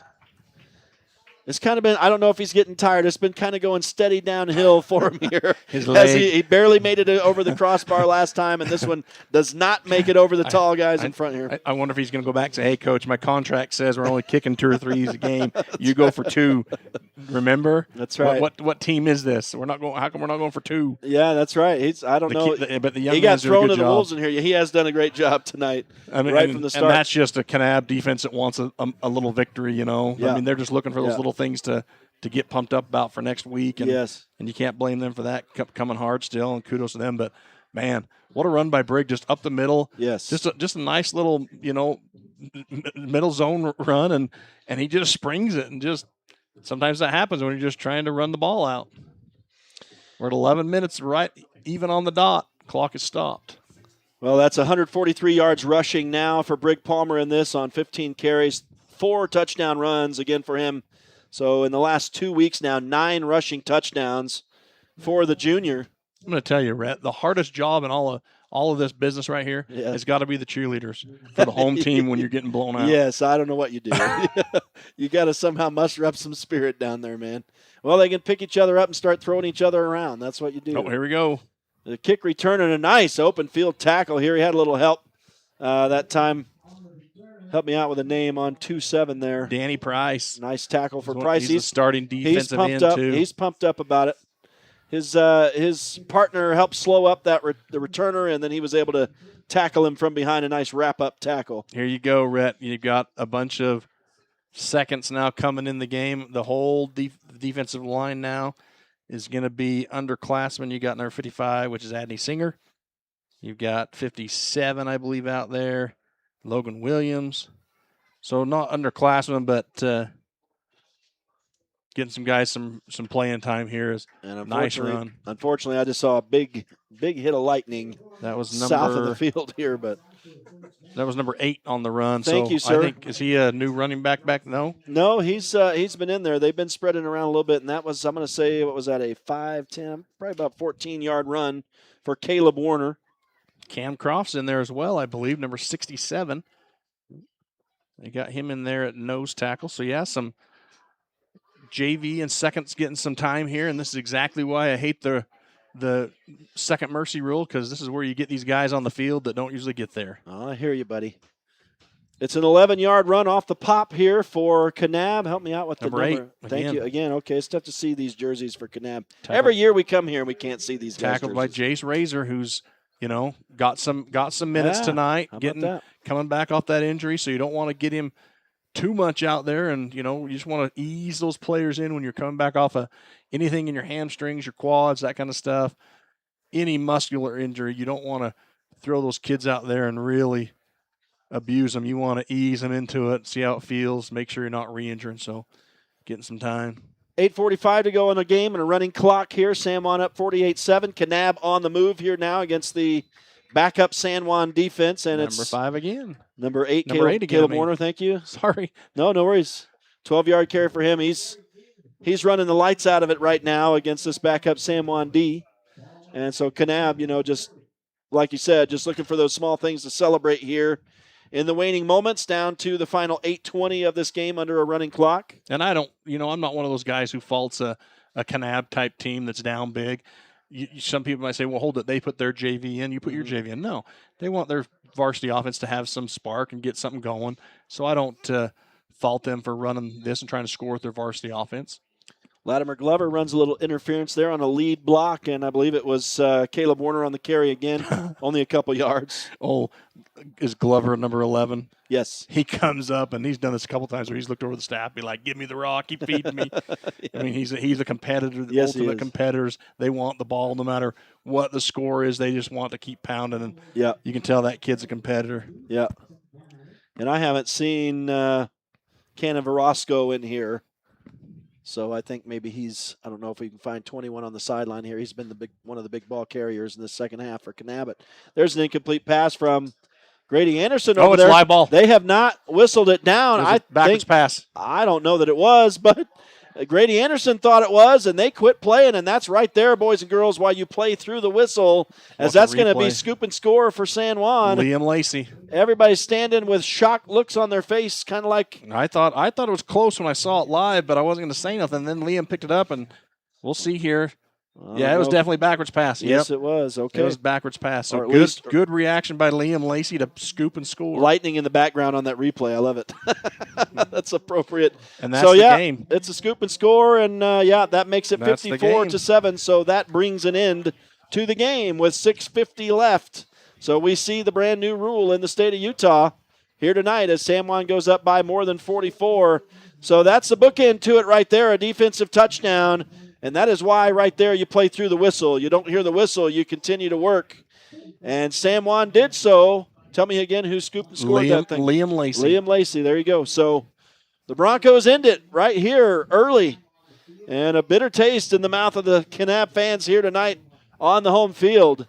So they will have to go back to work and look ahead to next week as the Broncos come in and dominate tonight. And the final officially is going to be 54-7. So that's that mercy rule after a lengthy lightning delay tonight that somehow is going to get us out of here at 9:16 p.m. at the end of the game anyway. I didn't think we'd ever say that. Am I right? Holy cow, 9:16. Yeah, that's like mind the blow to rain me. delay never happened. It is like the rain delay never happened. Well, I'm gonna try to compile these entirely unofficial and totally jacked up stats, and we'll come back and try to put together some semblance of a post-game show. It's been Scramble City here tonight in Kanab ever since the lightning and the storming began. And just a crazy game here tonight, but the Broncos put together back-to-back wins in dominating fashion over both Beaver and Kanab. And so they close it out tonight, 54-7, the final. Stick with us. We'll return for the post-game show. It's Friday Night Lights on Red Rock 92 and StreamUtah.Live. Planning a weekend project? Red's Ace Hardware in Blanding has paint, tools, grills, and yard supplies from top brands like Craftsman and Weber. Visit us for great deals and expert advice. Creative Floors and Blanding, taking care of the floor corners. Give us a call at 435-678-2824. Need insurance? Jeff Nielsen at San Juan Insurance in Blanding offers auto, home, life, and health coverage. With more than 25 years experience, call 435-678-3223 or visit 60 North Main Street today. Need fast internet in San Juan County? Emory Telecom delivers blazing fast fiber with no contracts and free installation. Power your home with reliable connectivity. Visit EmoryTelecom.com for details today. For over 75 years, San Juan Health has offered top medical care in Blanding, Monticello, and Spanish Valley. Visit SanJuanHealth.org for our services. San Juan Health, chasing perfection since 1947. With a changing economy and advancing technology, it's time that marketing and selling of real estate in San Juan County catches up. Four Corners Homes and Property Management is changing the game. Every Four Corners Homes listing includes 3D mapping and virtual tours, professional photos, a digital and global 21st century footprint, and marketing exposure that makes it easy for buyers to find and identify what makes your listing unique. Marketing and exposure sells real estate, and if you want the best, you need Four Corners Homes on your team. Find us at fourcornershomes.net or call 801-404-0058. Welcome back to Kanab High School. It's Friday Night Lights post-game show now on Red Rock 92 and StreamUtah.Live. And a bit of a crazy game tonight. Ultimately ends up being a 54-7 win for the San Juan Broncos, who moved to 2-1 on the year. The game began with a 72-yard touchdown pass from Bo Yeomans to Randall Black. Then the Broncos forced a fumble and took the ball away from Kanab almost immediately. And then also equally immediately, lightning struck as a storm rolled onto the field, and we were delayed for a lengthy time. I think it ultimately ended up being about 40 minutes before they were back out playing. Now we have huge lightning strikes going on out here on the field right now, so just to the south of the field, so it's a good thing the game is over. But then ultimately we ended up seeing the new mercy rule in the state of Utah as the Broncos, with a scoop and score on Kanab, thought it was an incomplete pass, but it was a live ball on a backward lateral that was not caught. And San Juan, Liam Lacey, scooped it up and ran the distance. I think it was about 55, 57 yards, and ran it all the way back for the final touchdown of the ball game, and a kind of an appropriate ending to the way this thing was tonight. A defensive score, I believe the first of the season for San Juan, and the 54-7 final. So the Broncos come in and dominate back-to-back weeks against these top two 1A opponents in Beaver first, and then Kanab, the runners-up and the defending state champions here tonight, and kind of punched Kanab in the mouth here in front of their home crowd, and finish with the new Utah mercy rule that immediately shuts the game down in the fourth quarter if you have a 44 or better deficit. So that's what happened here tonight. It was crazy. We were scrambling from the start. We had rain coming in on all our computers and equipment, so it was crazy here tonight. It was kind of tough to keep up at times, but at any rate, San Juan gets the win, and we'll move ahead and come back home for the next few weeks.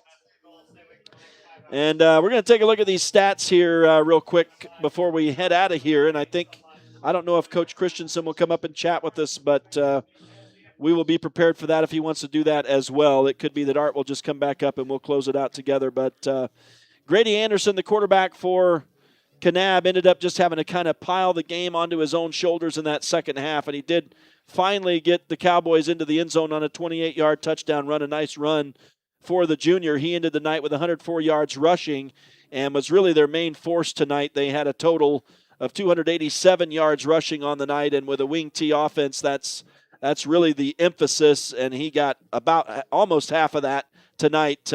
He ended up passing tonight. Looks like he was, somewhere around 7 of 14, so 50% on the completion rate for 74 yards. So the passing game just really never developed here tonight for Kanab, and Anderson threw a couple interceptions as well. Looks like on these running backs, they had a lot of guys carrying the football. Caleb Warner did a lot of the carries in the second half, ended the night 7 carries for 60 yards. Cannon Verasco did a lot of work earlier on, and he had 82 yards on 11 carries. We had Brennan Orton. That's the receivers. We'll get to that in just a moment, but let's see. Latimer Glover did some work on the ground as well. He had 4 carries, 31 yards for Kanab. Now we'll take a look at some of the receiving stats. Again, the 74 yards passing, so not a whole lot there, but Latimer Glover caught 2 passes for 13 yards. Again, this is all unofficial, and I've missed a lot, but the main receiver that I had was Brennan Orton, 4 catches, 38 yards, and so, again, I know I missed some of the receivers tonight. My apologies there. But all total tonight, 361 unofficial yards for Kanab, 74 through the air, 287 on the ground. Pretty lopsided right there. But the 5 turnovers, really the tail of the tape tonight for Kanab. You just can't turn the ball over like they did tonight and expect to win against a team like San Juan. So that's what happened. So a lot like what happened to San Juan against Grantsville happened tonight to Kanab on the turnover side.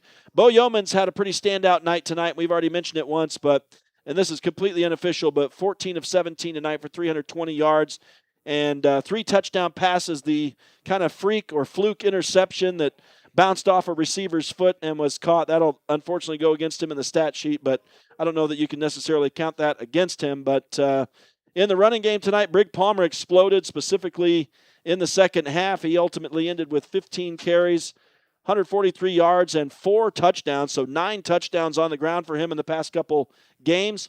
But Randall Black was the big receiver, big target tonight for Bo Yeomans, had 4 catches, 99 yards of that. Mike and Keith had a great night as well in the receiving game. He had a 75-yard touchdown catch and 4 receptions tonight for 96 yards. Andrew Nielsen, and I know I shirked him on some stats tonight, but I know for sure he had a 76-yard catch and nearly scored for San Juan tonight. Got pulled down inside the 5-yard line. Quincy Singer had a couple catches tonight for 25 yards. And a lot of what doesn't show up on my stat sheet tonight was the defensive play, and we'll get to that here in a minute. But total yards tonight, again, just totally unofficial, but 469 for San Juan, 320 through the air, 149 on the ground. 7 touchdowns here tonight.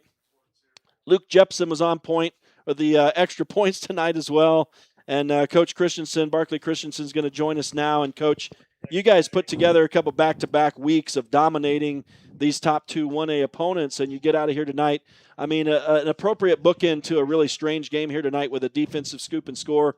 You know, that's why you tell your kids to play through the whistle right here. You don't hear a whistle, you got to keep working, and you guys did that. That's really kind of the picture of you guys game in and game out. So I thought an appropriate end tonight. Kanab had some chances, obviously killed themselves with turnovers, but, man, you guys' defense played really well tonight. The offense shows up on the stat sheet. But sometimes the defense and the line play can slip through the cracks. But you guys had it all over the field on both sides tonight, and a good win for you guys. Yeah, I mean, even after last week, we didn't turn the ball over. We didn't get any turnovers, though, so we were still -5 in the turnover department from Grantsville. So it was huge. Like, that was the challenge. That was what we stressed all week, was we got to get the ball out. And, man, you could see kids ripping and jump. I mean, the pick on the 2-yard line. There were so many just big huge plays they made. Backbreaker right there. And man, that was fun. I'm speechless because they just did their thing. They executed. In my opinion, you didn't get a turnover tonight. It's just this weird interception down here. So in my opinion, you didn't turn the ball over. I think we think that Kanab may have had an argument in that Brig Palmer hurdle down here. It's kind of midway in between. But well, I had a pretty good angle of it. He jumped through. Yes. Which that was to protect himself because it was I mean, what can you do? I guess knees. you just either get tackled right I don't think from this angle, because I watched on the iPad and it looked like he did jump over him, but from the sideline you could tell he just jumped to through. the side. Yeah, okay. And as they kind of came together. So, I mean, I thought it was a good no call. There you go. Well, tell me what you saw. I mean, I know you just spoke a little bit to it, but, man, just a great game for you guys. Tell me what you're going to take from this one here tonight as you finally head home. I mean, there's obviously things that I think we could get better, but that was what we needed, the big plays against Grantsville. We took a lot of big shots, and, the protection was great. We were able to kind of max protect it and get double moves going on. We knew we had some advantages there based on film, just based off how they kind of played it. Mike and Keith ran a good post corner route, and Andrew ran a great little bench route here, come back and go. So, I'm sure there's going to be tons of things that we have to again look at it like we lost the game. We've got to go through it with a fine tooth comb and just pick out details. I mean, on that drive where we did throw the pick, we were able to kind of watch the iPad, and there was just little blocking things that if we had just secured that on a screenplay earlier, we score a touchdown. So there's always little things like that, and then it later led to a turnover. So, and then defensively, same thing. We got to be able to get off the field more on third downs. That we're still giving up too many, but overall, I mean, that's just nitpicking, right? Like, they played freaking awesome. It was a fun game. Yeah. I mean, good routes tonight on your passes and getting guys just wide open, and Bo just being able to just air it out beautifully to his guys tonight. Yeah, I mean, they stay after practice. I mean, they'll be dead tired from practice, and they stay after for another 20, 30 minutes. These kids love football, and that's what it takes is you got to stay after and get the timing down, and I felt like that's what it was. We see that happen over and over and over again, those 20, 30 minutes after practice every single day, hitting those shots. So, they just executed what they've done. All right, Coach, obviously good back-to-back wins for you. We get to see the new Utah Mercy rule here tonight. What are your thoughts on that? Do you want to still – okay, so you hate it as well. You're just teaching – I mean, real quick on my soapbox on a Mercy rule, you're literally just teaching kids it's okay to quit when life gets hard, right? And, even if I'm on the other side of it, I hate it because we're telling our kids it's okay. We can quit because it's too – that's what I hate about it is the message it sends – to the youth who already are just getting that message all the time too. Like, I get it. Like, I know you're trying to save injuries and things like that. And I see the purpose behind it, but the message it sends is awful, I think. Have you written any letters? Are you going to write any letters? No, they don't listen to me. They don't listen. I don't even try anymore. They don't care about us down in our 10 years, man. I've never been heard out once, so it don't matter. All right. Anything else you wanted to share before we let you go on your long bus ride home? No, just super proud of these kids. Like, the way they've just came back after that week 1 loss that could have gutted us, right? And, man, the way they've responded. Like, if I say jump, they say how high. Like, and I'm not. That's nothing to do with me. That's just the culture we've built. It's just fun. I had nothing to say in the huddle. I'm just like, I'm speechless. Like, you guys just do your thing. Well, to me, you see a group of guys who really hated the feeling of what they had game 1 and do not want to experience that again. Man, yeah, they're showing that, right? Yeah. But again, it's fun because we got another one that there's been a lot of noise talked from the team that we play next week, and so it's going to be fun to turn our attention there. How are you going to approach that, or have you thought of that yet? Well, I mean, I'm thinking of it now, and that's funny. We want them. We're excited. Awesome, Coach. We appreciate it. Take this win, enjoy it for a couple minutes, man, and get on the bus. I know you'll start working for next week already, so appreciate it. Great win for you guys. You look good out there tonight. Yeah, appreciate it. Thank you. They played awesome. Thanks, Coach. Coach Christensen with a good win tonight. His squad, the San Juan Broncos, win at 54-7, moved to 2-1 on the season. We're going to take a real quick break, and we'll return. When we return, we'll close it out here with Rhett Sifford and Art Adair. Stay with us live from Kanab High School. It's Friday Night Lights on Red Rock 92 and StreamUtah.Live. Pain or injury sidelining you? Precision Rehab restores you and your loved ones back to peak performance with physical therapy in Monticello, Blanding, Montezuma Creek, and Monument Valley. Covered by most insurances. Call 435-678-3869 or visit precisionrehabutah.com. Buying, selling, or refinancing. Trust Anderson Oliver Title Insurance Agency, Southeastern Utah's only locally owned title company, serving San Juan and Grand counties for over 25 years. Visit us today. Canyonlands Tire and Blanding offers top quality tires, auto repairs, and fast service. Stop by for all your tire needs. Your local tire experts at Canyonlands Tire. Blue Mountain Hospital offers emergency services, chronic pain injections, at-home dialysis, infusion therapy, cardiology, wound care, interventional radiology, and interventional pain, setting the standard for rural hospitals since 2009. At Blue Mountain Hospital, we're proud to support our local high school athletes.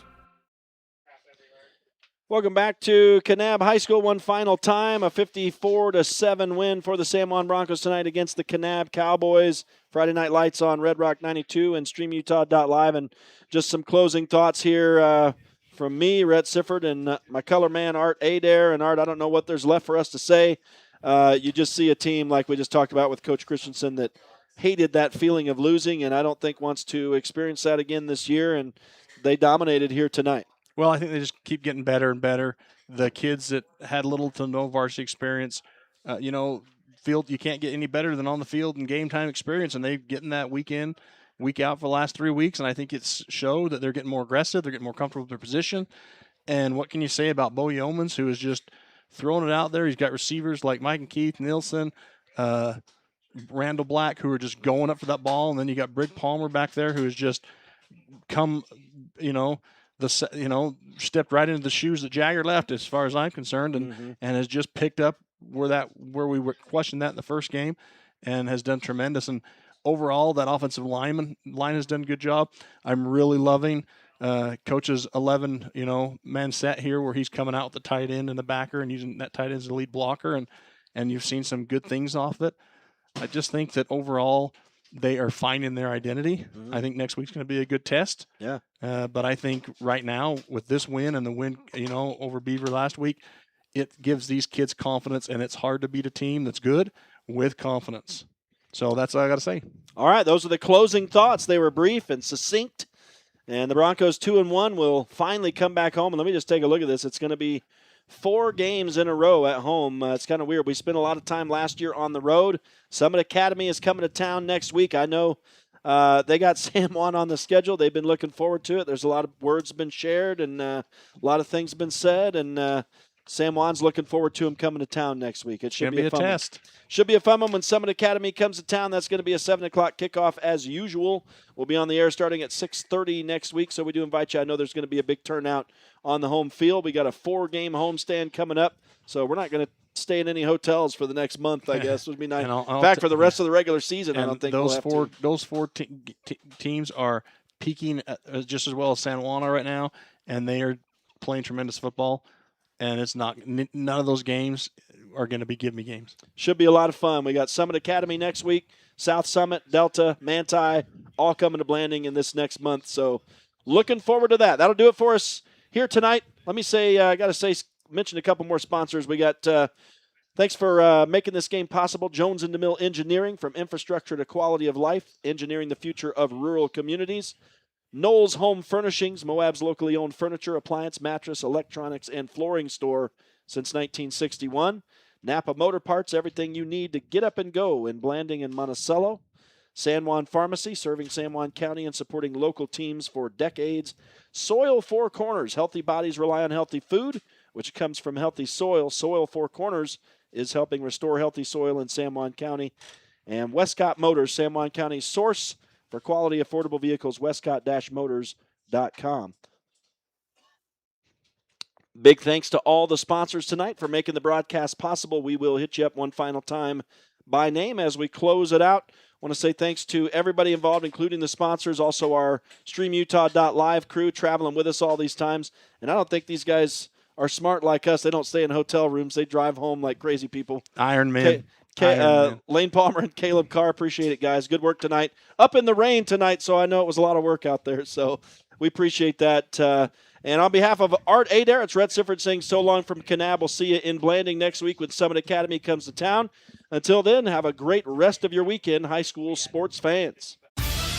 Friday Night Lights is a production of Red Rock 92 Sports and StreamUtah.Live.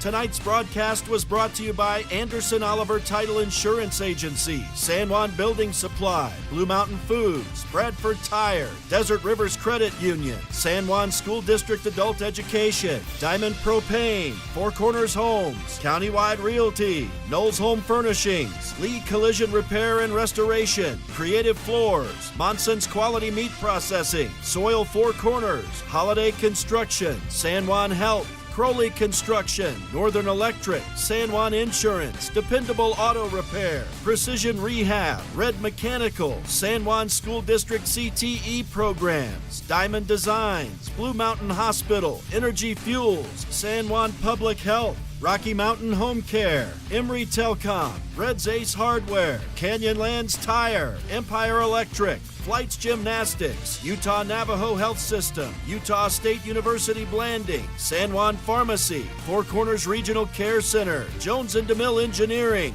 Napa Motor Parts, San Juan Credit Union, Primary Residential Mortgage, and Westcott Motors. We're the home of live high school sports coverage in southeastern Utah, Classic Hits Radio, Red Rock 92, and StreamUtah.Live.